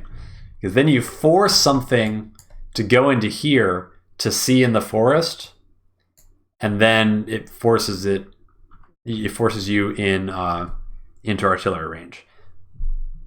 So I actually thought about just leaving this be, because like 1,000,000% there's an artillery in this city, right? Like there's always going to be an artillery on this city. I don't even need to see it. Like I just know it's gonna be there. It just has to be there. There's no reason. So if I just leave everything here, then I basically have nothing that's going to be in artillery range of an artillery on this city. But if my opponent put the artillery in the forest here, then I can't let it hit the neotank. So I have to commit something to at least see what is in there. And you may think, why not just use the infantry to just look and see what's going on there? And the reason is, if I send a tank down to this square and hit this infantry, it has a chance to actually one-shot. There's a chance that I can one-shot this infantry, and if I get that roll, then this infantry can come over here to this tile and see inside the forest, and then I can clear the artillery from these two tiles. If I send the infantry here, then I can only manage one attack on a artillery in here from this top tile. So it would be damaged, but I wouldn't be able to kill it. So that's why I have to think about all this in advance, because you have to think about, like, well, what if it's there? What if it's not there? And all the roles involved. And unfortunately, just mirrors, there's a lot of roles, and oftentimes there's a lot of important roles as well. Not my favorite aspect of the matchup, but it is what it is. So we send in the infantry because we just can't risk having this neotank smacked by a superpower artillery shot. And we do see that there's an artillery in the forest, which was, I guess, the most obvious move that was ever going to happen. So we are forced to spend a tank to hit that. And we do see that there's the other artillery on the city, which is what we expected. So now, I mean, that does make my decision-making simpler. Now I can send this tank into the infantry because this guy's already in artillery range. So sending a second guy in artillery range doesn't make anything worse than it was. So I might as well just get that pot shot off on the infantry. And then that allows me to put additional pressure on the corner, because now he's got to spend this artillery probably to hit this tank to clear a path to damage this infantry further, to prevent the capture from going through.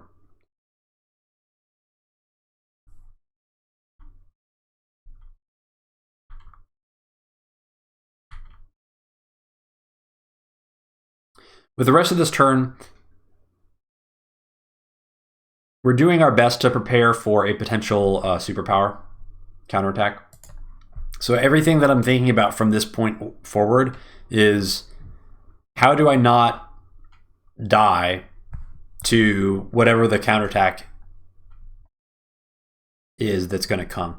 Because certainly I've done about 10k more damage now than my opponent has, coming all the way back from the pretty deep deficit.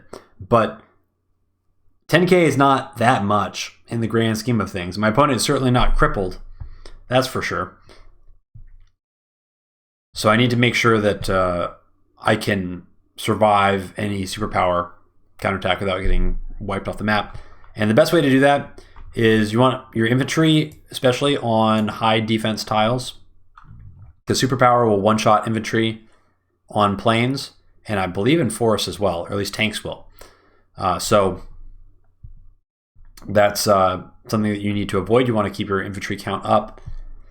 And I'm putting this artillery here instead of here because in the event, well, first of all, like these tanks are probably getting popped for sure.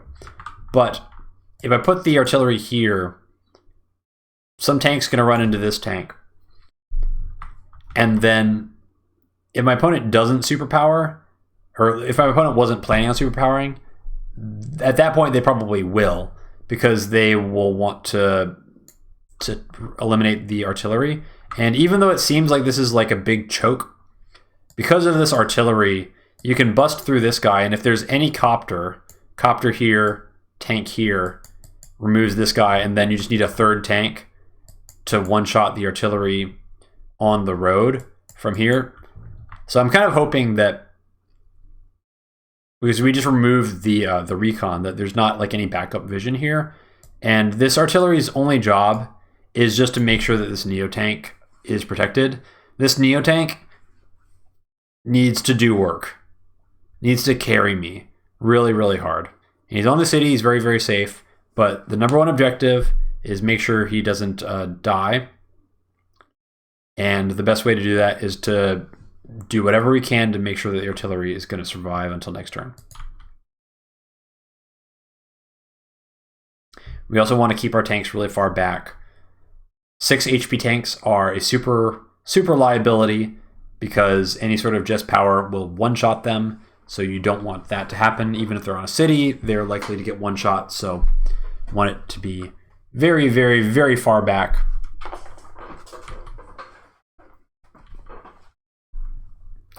And recon on the HQ. And now we're just totally giving up on this corner now. We're just hoping that maybe we can convince our opponent to keep a vehicle or two up there, but we are going to try and commit everything to the center. And we are like hoping that we can hold on to this city, but it actually, we've reached the point of the game where the income is not that important anymore. It's actually just all about the fight. Because there's going to be, in all likelihood, a lot of brawling for the next couple of turns. And so all the stuff that's going to be fighting for the next couple of turns has already been built. So if the income fluctuates like one property this way, one property the other way, it's not really going to change the trajectory of the game, because by the time that income matters, like the fighting's likely over. But nonetheless, we're still going to try and hold on to this city, but we need to do that in a way that doesn't expose a lot of our infantry to getting one shot. So we're just going to back up and be very, very defensive with all our positioning here. So you can see almost none of the infantry is on plains.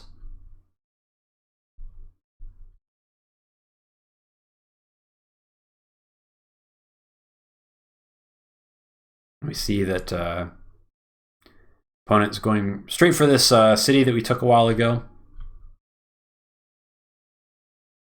Artillery attacks this tank. And another tank comes in here. Lots of tanks showing up down here. This is still okay, though.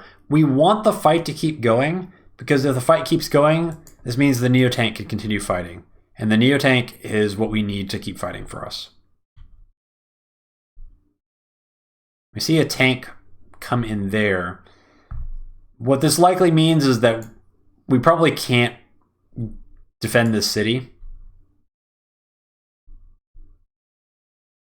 And an anti-air actually comes in all the way and removes that infantry. So that's kind of desperate a little bit. Like that anti-air is now on a road and is super, super exposed. So that's not really value.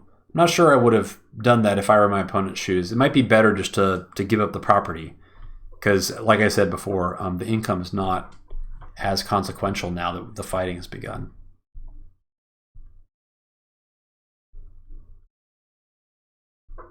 Okay.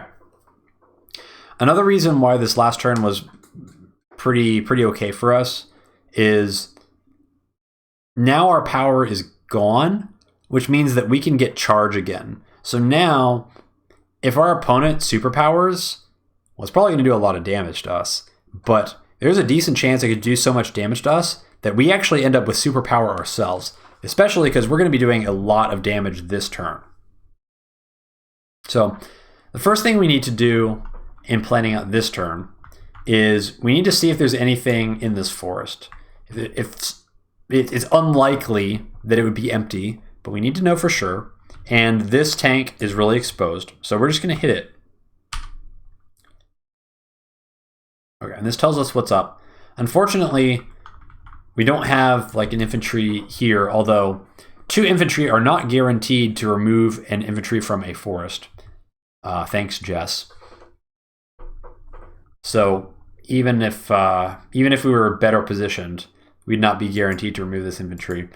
And now it's kind of decision time. We could use a tank. I think we could use like this tank to basically go here, and then this guy removes this, and this guy delays the capture a turn. But we are basically gonna, if we do that line, then we're basically suiciding the 7 HP tank. That's basically what's going on there. Additionally, this tank sees 3 tanks here. That's a lot of tanks there. What if we just don't fight here and we fight here with everything? Then 1, 2, 3, 4, 5, 6, 7, 8. Even this tank can only reach this square, which is behind the line of fighting here. So if we fight aggressively into here, and then our opponent's superpowers next turn, all these tanks are pretty much going to be useless because they're not going to be able to join the fight. So it's going to be painful to give up the city. We worked hard to get the city, and now we're kind of giving it up without much of a fight at all. But I feel like I need everything in the bottom right to give myself the best chance of winning this game. Oh, right, this turn. Now I remember. This turn has a lot of rolls. I did not enjoy this. I did not enjoy planning this turn. I'll try to keep this as short as I can. Keep in mind this is an Elagatua video, so short. What is short, really? I went through the replay. This guy is really low on HP. So first of all, tank into tank on planes is like 61 to 69, I believe, is the roll. It's close to that. Anyway, so sending a tank into these guys has a chance to kill and a chance to not kill. Fun times. But I do know, based on prior engagements, this tank is lower HP than this tank, based on like counterattacks. Like this tank is pretty close to like 68, and this tank is much closer to like 62 or 63. So the first thing I need to do is I need to just send tanks into here to see what happens.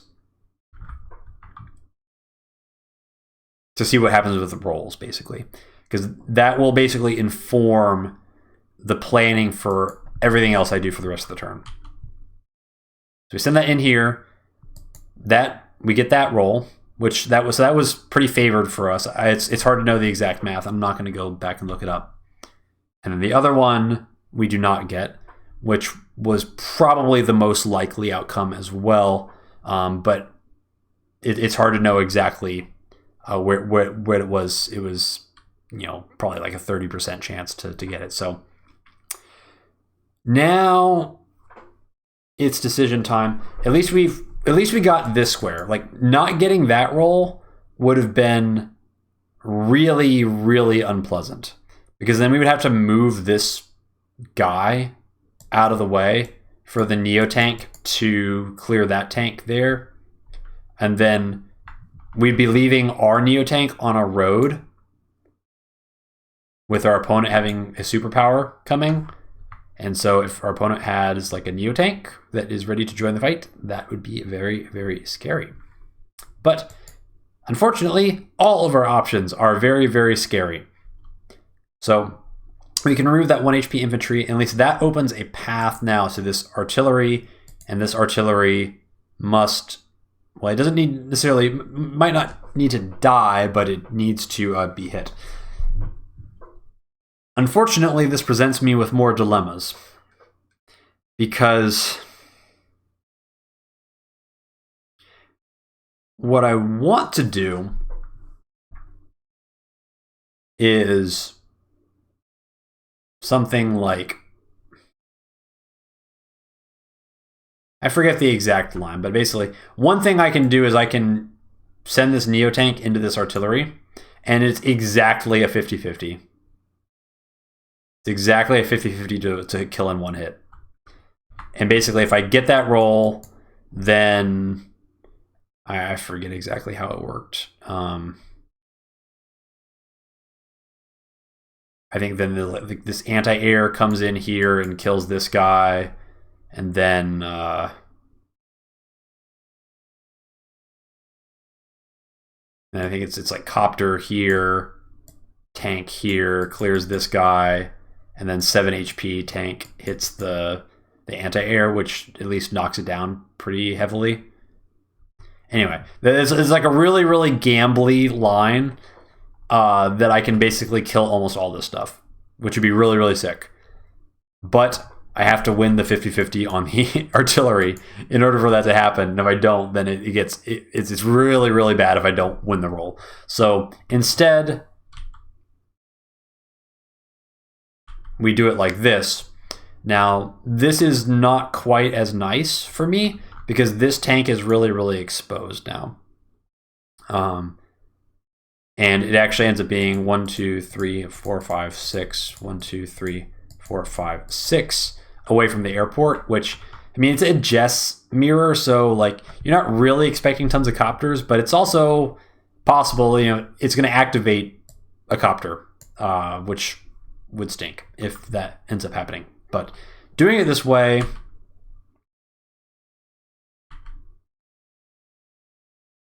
doing it this way allows me to send this neotank into the artillery.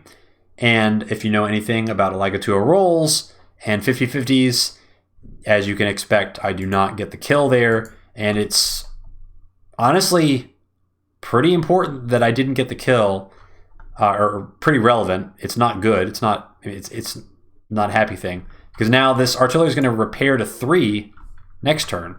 And so it's going to have the ability to more easily wall break one of these guys next turn when it could be dead.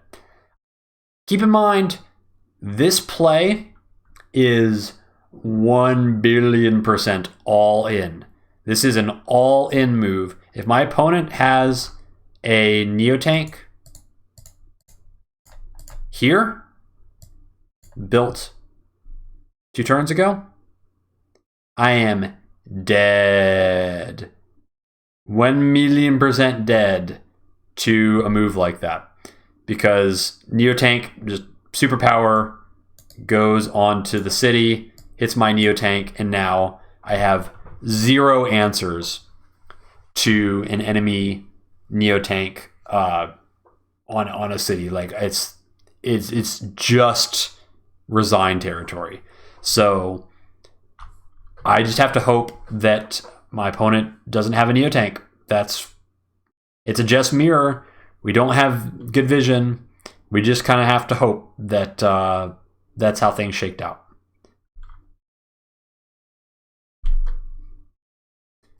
And we put the artillery on the city. Artillery likely to get attacked, but at the same time, if it gets attacked, then that is vehicles that are fighting around this city. And if vehicles are fighting around this city and our neotank is still alive, then the neotank is getting value. And we want this fight to continue as long as possible with this neotank.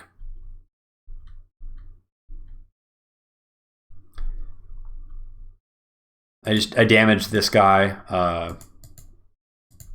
to dissuade any sort of pushes on these cities, because I'm going to be, I'm 1,000,000% anticipating getting superpowered this turn. So we want to be in the absolute most defensive spot possible.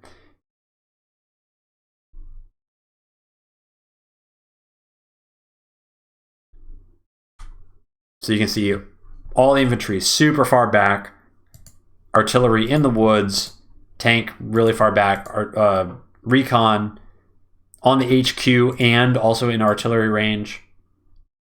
And we got a copter as well supporting.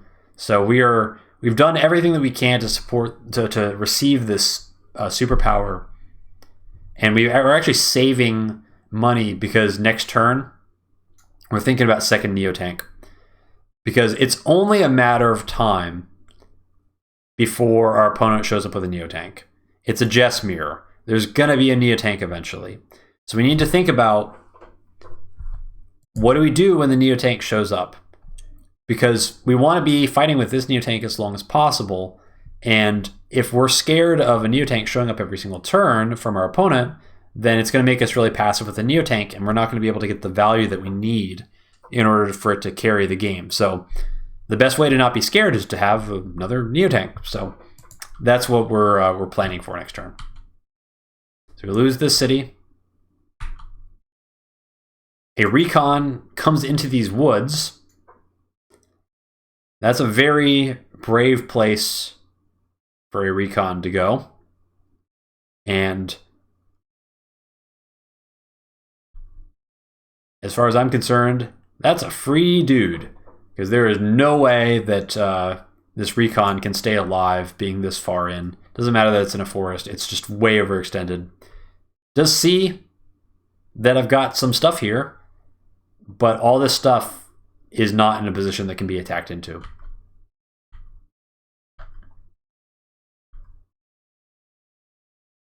So recon goes down here, and I'm assuming that it's here and that it sees the artillery, I'm guessing. Because now, overdrive time. Okay, hold on to your butts. How bad's it gonna be? So immediately we see this artillery fire. That's a good sign, because this means probably no neotank showing up to end our game. But it's gonna hurt. Another anti-air shows up and kind of wrecks our world. Now I was kind of hoping this anti-air would survive, but a lot of tanks show up, and then the copter shows up as well. So kind of unlucky. I don't want to go through all the mechanics of it, but basically, because we lost this roll on the artillery, we end up taking one extra vehicle hit. So it's not just that this artillery survives, it actually has like a downstream effect of we take an extra hit on one of our vehicles that we would not have taken otherwise. Sucks.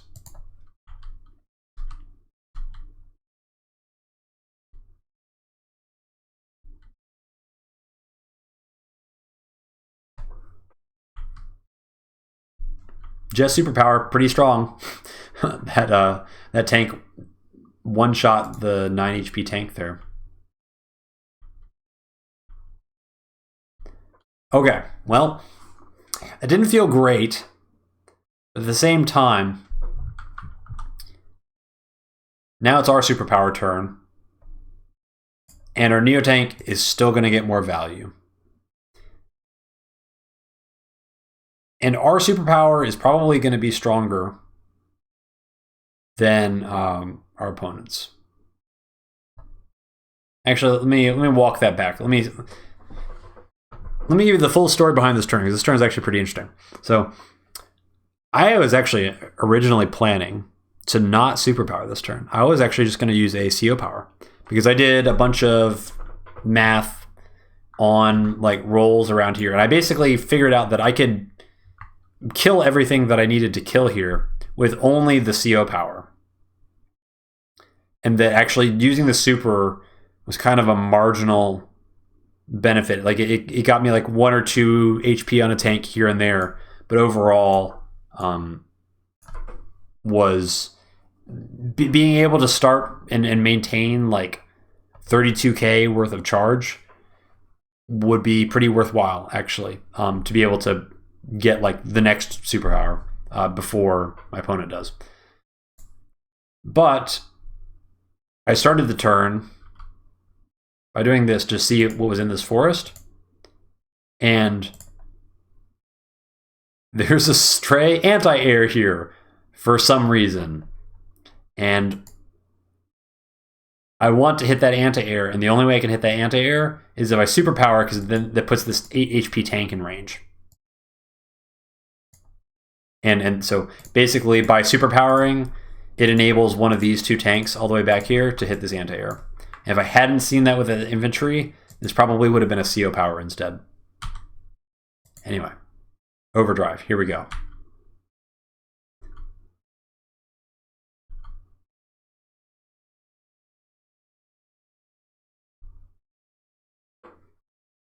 Great value for the 8 HP tank, by the way. That was the guy we paired up, and he does 7 HP on an anti-air. Like that's really good value. And now we would love to have more trading happen here, because now we've got this artillery covering the tank in the center. So a brawl, like a tank smash in the center, now this sounds good for us.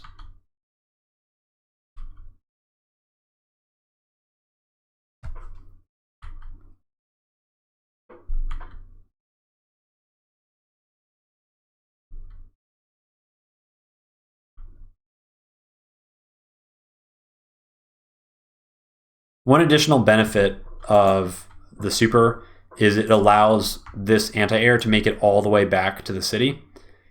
With the CO power, it would not be able to make it all the way back. And repairing this anti-air, a little bit of spoilers, ends up being pretty relevant very shortly. So now we managed to shift a lot of infantry down from this way. And now we're finally in position, like, okay, we can start thinking about like putting pressure on these cities now, because it's been like a number of turns since our infantry got all wiped out in this corner, but now they're here finally. So they're here to help us fight. And because it seems crazy to think about, but because we had the artillery on this city, it basically, even though the artillery never shot anything, it forced enough units to basically overextend into this corner that in my superpower turn, I'm able to get all of my vehicles hitting stuff and still basically retreat to a more favorable line here. Because I was a little bit overextended because I had to fight into the artillery.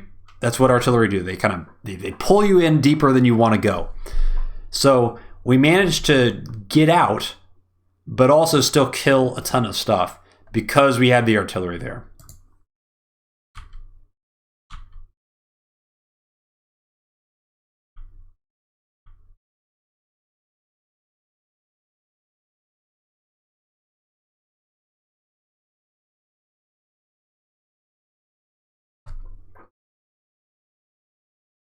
And now we know, like, okay, we know that there's another copter here. We've got a 1 HP anti-air, so we need to... We were gonna neotank. We had enough money to neotank exactly. But now we actually need an anti-air more than we need another neotank. So we have to just abandon our original plan and get anti-air.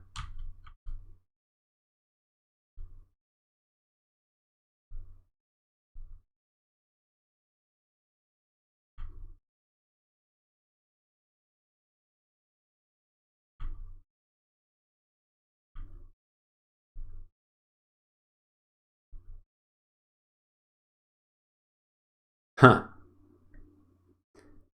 So that's a really, really terrible roll. First of all, this copter had chip on it, because this was the copter that hit my tank.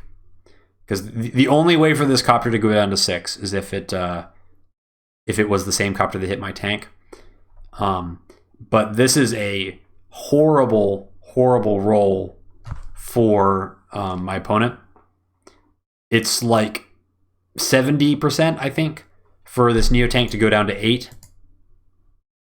But he low rolled it, and so now it's at 9, and so it does more counterattack damage because it's super powered as well. So, I mean, crazy.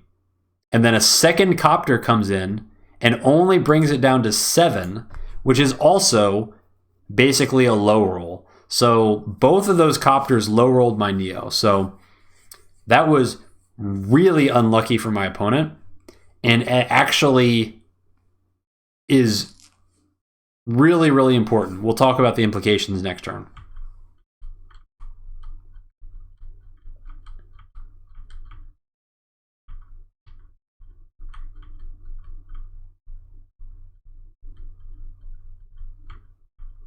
Okay. Now, this is the pivotal turn. So, as I'm planning this out, like, I know that the neotank has been doing incredible. It killed most of our artillery, killed a tank, killed an anti-air, and now it's chunked down half a copter just in counterattack damage, which is nuts. It's basically paid for itself and then some already. So if we kind of look at the damage done, so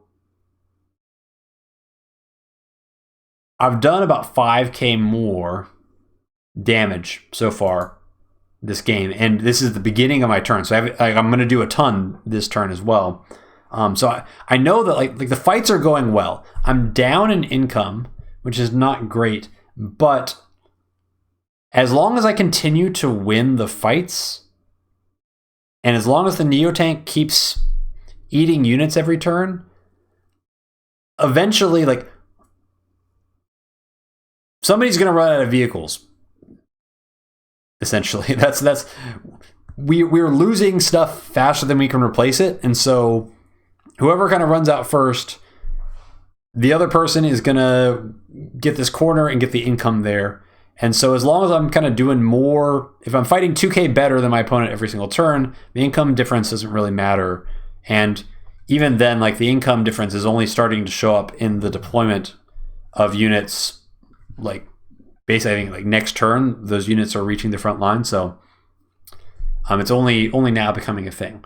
This turn was a total nightmare to plan. Because basically,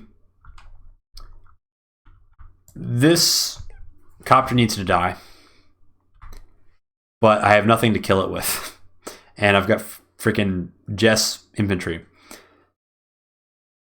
There are a bazillion rolls in this move that are mostly safe, but not completely safe, and if any of them fail, the consequences are pretty painful.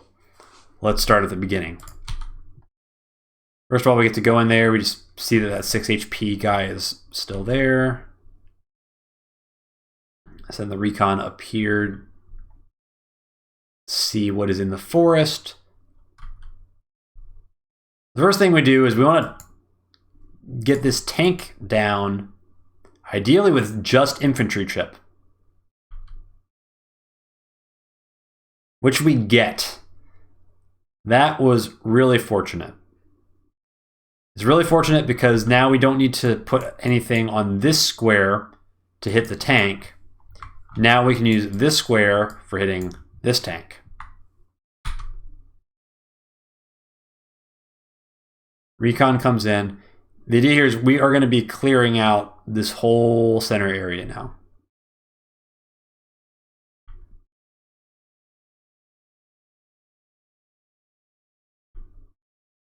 Because we want to be able to put pressure back on this city. And we know that we're kind of winning down here. So now's the time that we can use some of these reinforcements that have been they've been hiding over in this corner. Now it's their time to shine now so that we can start winning the center. Again, best 2 out of 3. So we need to win here. We need to win here. This anti-air also has the nice ability to shift back in this direction. And that's why I sent the infantry to here on this square and not this square, is because I want, if there actually is still an infantry here, then the anti-air can clear this for free, which is what happens. So that's nice. And now all of a sudden, we don't even have a lot of units here. We have like 1 infantry up here. So like we can't even threaten these captures very well. But now we're starting to stretch our opponent into danger, because now he's got to start worrying about defending these properties as well, in addition to the middle, in addition to the bottom right. There's a lot of pressure everywhere at the same time, and we're doing it without really being overextended anywhere. And we got this roll here on the guy in the forest, which is not, it wasn't like super crazy based on I don't know what the 2-hit is for a dude in a forest with just infantry, but I don't know. I think it was basically a coin flip. Okay, but those rolls are just kind of nice to have. Like the one that really mattered was getting the tank with the 2 infantry here.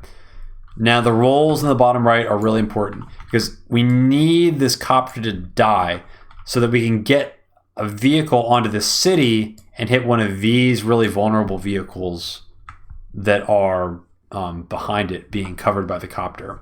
And that's why it's so important that we were able to get this anti-air repaired, because this stupid 3 HP anti-air is our best way to clear copters off of off of a city, I guess off of anything.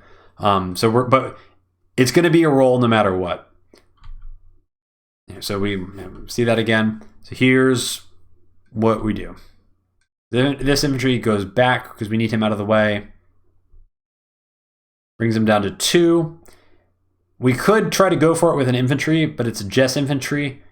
And our best chance of doing this is actually sending a tank into the copter, which is not really what you want to do. But I did a bunch of calculations to figure out exactly what the odds were. I think it was like 80% plus for the tank to kill. But actually, we can't do that yet because we need to move the neotank out of the way. So neotank is going to go into this tank down here. This tank down here. So the neotank can't one-shot anymore because it's 7 HP. But it does do a lot of damage, and this tank is on a road as well, so it's getting no defense. The tank does something like 88 to 95, I think is what it is. So what I'm going to do here is I'm going to sack this infantry that's on the city just to chip down the tank a little bit, in the hopes that I can basically finish the tank off with the neotank, this infantry, and then a second infantry attack, which is very likely to work, actually. It seems like it's scary, but it's actually pretty like 80 to 90% likely to work. We sack that down to 1 HP. Oh, and we do this roll first. So we get this roll. So this is very important that this copter dies.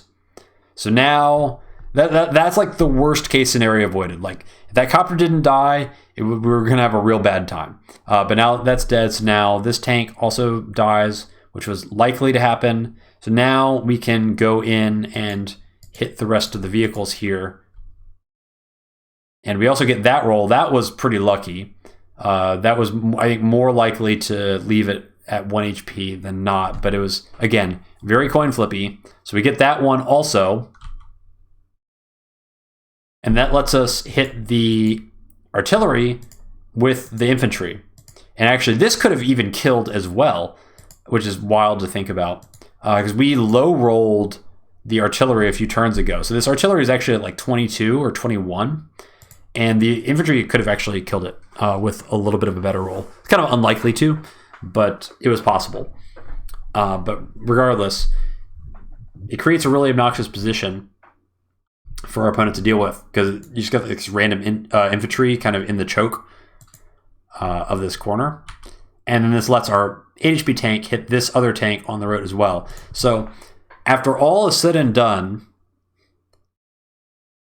what I basically should be doing from now on is never complaining about rolls again. Okay, so if in a future video I'm complaining about rolls, you should point me back to all the roll karma that I spent on this turn, because I think my bank is empty. And there's no more roll karma for me. We got through this turn. We basically won every single 50-50 roll that was possible, and it was all pretty consequential as well. Like, failing any one of those rolls would have made my turn substantially worse. And instead, we cleared off a ton of stuff, and we keep the neotank pretty far in the back as well, and on a city. The only downside is we did so much damage this turn that our opponent's almost back up to a superpower. But we're not as worried about a neotank popping out this turn, because our neotank is like far enough back that it's I forget the exact rationale, but it's unlikely that the neotank would basically be able to pop out and reach us. And it's more likely that we did the neotank reveal and our opponent didn't have enough money to immediately buy a counter neotank. Like, that's the most likely scenario. So if the neotank was bought like kind of the next turn afterwards, then we're still safe this turn. Not that we can control any of that. All the neotank timing of when a neotank is going to show up to hit us has been set in motion from a point a couple of turns ago. But after the really rocky early game, we have somehow managed to claw this thing back. And if you look at the total damage done now it's 35k in our favor.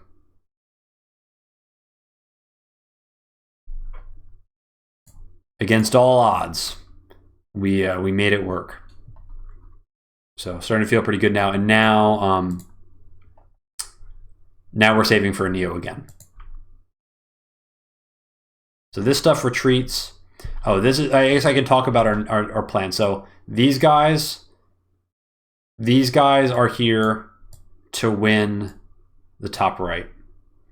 They're going to get into position next turn, and then the turn after that, we will be in a situation where we can basically clear off both of the infantry here if they stay here, and cap both of these and create like a really sick wall. So I'm already thinking about exactly how that's going to work. We'll be setting up for it next turn, unless anything goes awry.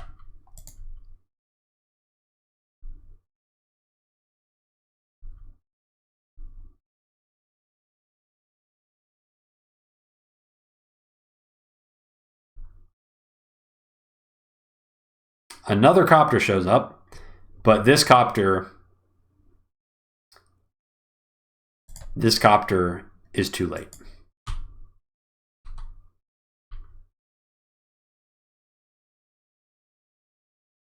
Copter spam as Jess is just, I mean, it's a valid strat. It's just not a great strat as Jess. You really got to have that tech. And I think this is a good example of why. Okay, so this turn kind of plays itself. Obviously, we take out the copter, and now we can use this recon to remove the artillery in the forest.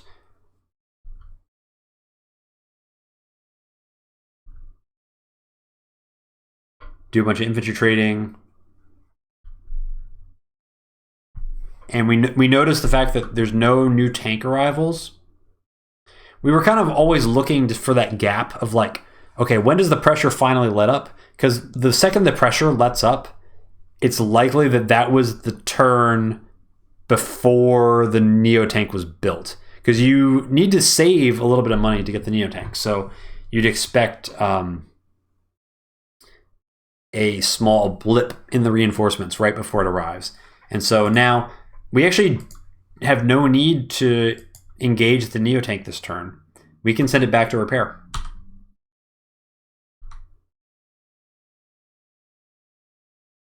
We're just going to continue clearing out stuff from the center.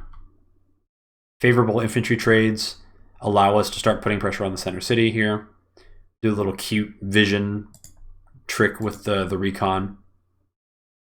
And repair the neotank. And now we're in a position we can finally maybe win the bottom right of the map that we've been trying to lock down for the last 10 plus turns. And we're setting up for the attack in the top left as well.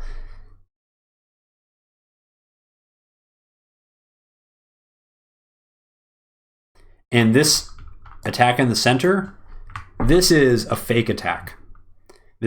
We are not expecting this attack to succeed. This is purely to force stuff to deny this, but this is where the real attack is coming next turn.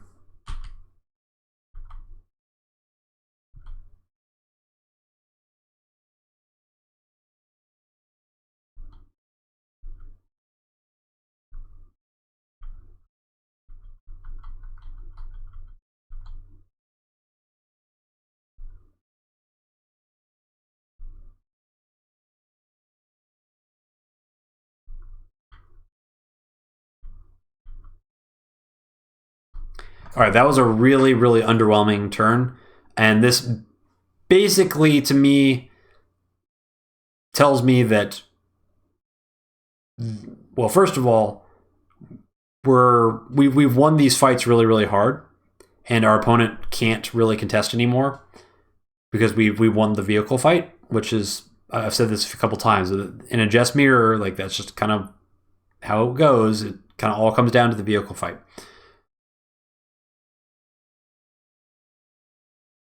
That being said, if there is ever a blip in the reinforcements, that is a blip. Surely there is a neotank on the map somewhere, and if I had to bet $1, I'd guess that it's here. Because 1, 2, 3, 4, 5, 6. 1, 2, 3, 4, 5, 6. So if I was making a neotank based on the last couple of turns, and my funding situation was I had to kind of wait a turn to save up money to get it after the neotank was revealed on my end. Anyway, accounting for all that, I would bet that the neotank is there. Could also be here too. But we force a tank to interrupt this capture. And this is the classic Jess death spiral where you end up behind on infantry and then you have to interrupt captures with tanks and then your tanks die because they get counterattacked with your opponent's tanks. Recon sees an artillery here. That's a really nice thing to see because that's an artillery that will not be shooting at any of our stuff next turn. We move the 5 HP infantry off because his mission was never to actually finish this capture. It was just to bait stuff in. More favorable trading. And now the sneak attack on the top left commences.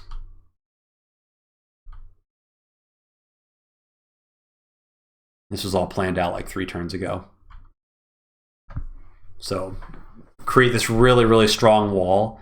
And now it's best 2 out of 3 here. This was the fake. Center was the fake. Win both of the corners.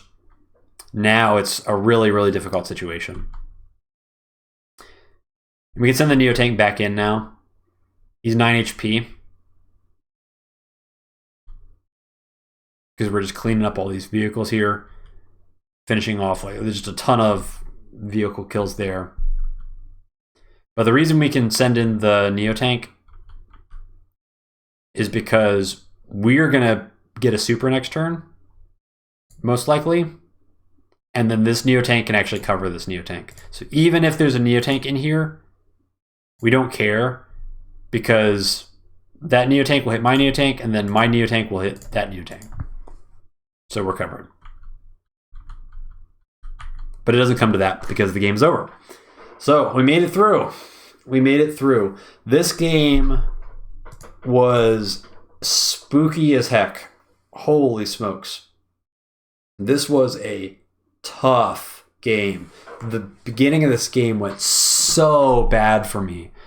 Like, everything just went totally off the walls. I got in a really, really deep hole, and I had to play really, really well to make it back into a winning position. And it was really hard fought.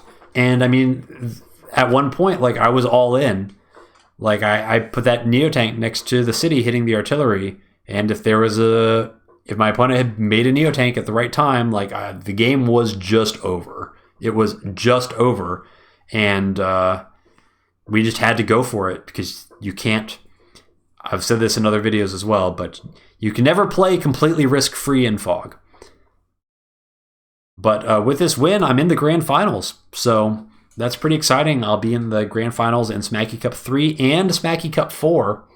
I don't know if anybody's managed to pull off something like that before, so that's probably not in Fog as well. Like, there haven't been too many of these tournaments yet, so not a lot of chances to. So I'm thrilled that I made it this far. Like, this is, I'm just really happy. It's very hard to win with this level of consistency in Fog, so it's good stuff. There's a lot of stuff, actually, that we can look back in this full vision recap. This video's gone on for a very long time. Obviously, I knew it was going to be kind of like that, but there's a few points that I kind of want to touch on. So first of all, there was a neotank down here, but we were never in any risk. And we were going to win because the top left corner is a total lost cause. And so that's going to turn into, even though we were still down 1K in income, that was going to kind of seal the deal. So let's take a look at some of these important moments of this game, because there's a lot of decisions we made in the blind, and now that we finished the game, we can kind of go back and look with the benefit of the full map revealed to see whether we made good decisions at the time. So the first one is we decided not to go in with this tank onto the city because we were worried about a world where there was 2 tanks ready to trade into us. Well, we were absolutely living in that world. So if we had gone in and tried to counterattack this infantry, it would have gone really, really badly for us. So score 1 for prudence here in just accepting the fact that we had to play from behind. That was absolutely the right call. Now, this turn, we decided not to go in to the top left corner here. With full vision, we can see that if we had gone for like the most aggressive play possible, it probably would have worked out okay for us. And the reason it would have worked out okay for us is because this is an anti-air, not a tank.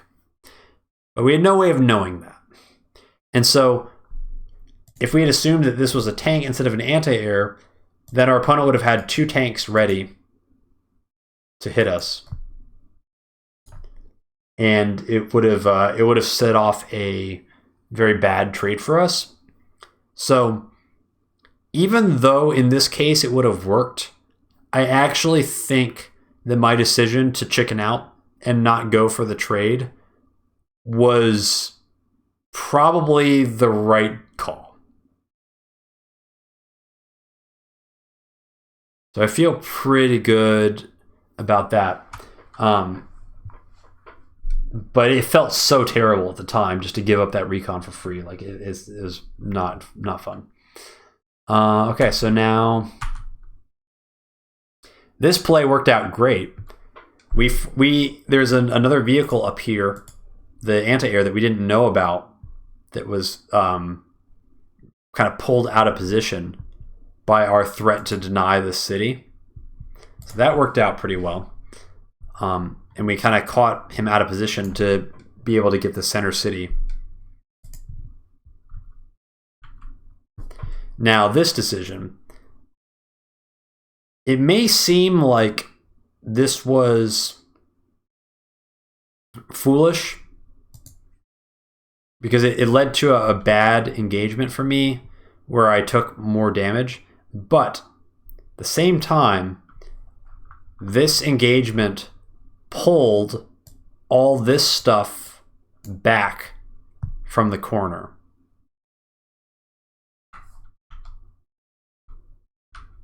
Because you see, this infantry was here.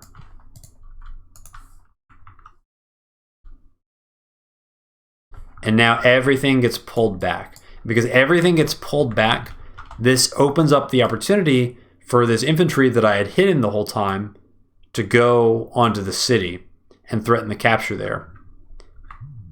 And it allows this shift, it allows the trap to work, basically, because now everything is out of position. So he goes in to kill the recon, and when he goes in to kill the recon, now he sees that this capture is happening, and there's only one way that he can actually delay this capture, and it's with the copter. I think probably Izanagi should have let this cap go.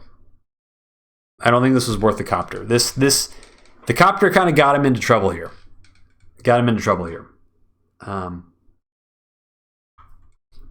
But that was the opening that I needed to equalize what was a very ugly position for me, where I was down like 15k in army damage. Like, look at this. It's really bad start. But finally, I got something to play out the way I wanted it to. And that kicked off, starting day 15, we're fighting in this corner every day until the end of the game. And every day we're fighting, the neotank, he is the hungriest boy of all time. Like, the best neotank probably in any game that I've played. He got, so if you look at this turn, he eats a tank. Next turn, hits artillery down to 1 HP, and then it gets repaired up. The next turn, kills an anti-air on a city in one hit. Takes out half of a copter combined between these two copters just in chip damage. Then takes out this tank on the bottom right. Repairs, and then one-shots a recon. It's like, there's like 5 unit kills basically, and then half of a copter on top of it. Like, unquestionably, this neotank won me the game based on the efficiency and being able to kind of clog up the choke with a unit that couldn't be contested. So, yeah, crazy game. Well played to Izanagi. This was, I don't know if it's the hardest tournament game I've played in Smacky Cup 3 or Smacky Cup 4. Because it's hard to remember all the details. There have been a lot of games. But this is definitely one of the toughest tournament games I've ever played. And he really pushed me to my limit in this game. And like, I don't really feel like he made any major mistakes. Not any like blunders necessarily. I think compositionally, there's too many copters for Jess. And then tunneling too much on income denial kind of got him into trouble, but he was winning for the first 13, 14 turns of this game, just like straight up, just winning, and got himself into a really good position. And if I wasn't able to pull off kind of the trap that I pulled, it's really hard to come back from behind when you're in a just mirror without your opponent making some kind of major mistake. So anyway, I'll leave it there. We almost hit 3 hours with this video. Good grief. I'm gonna go to sleep. So with that, that's all from me. See you next time. Thanks for watching. See you.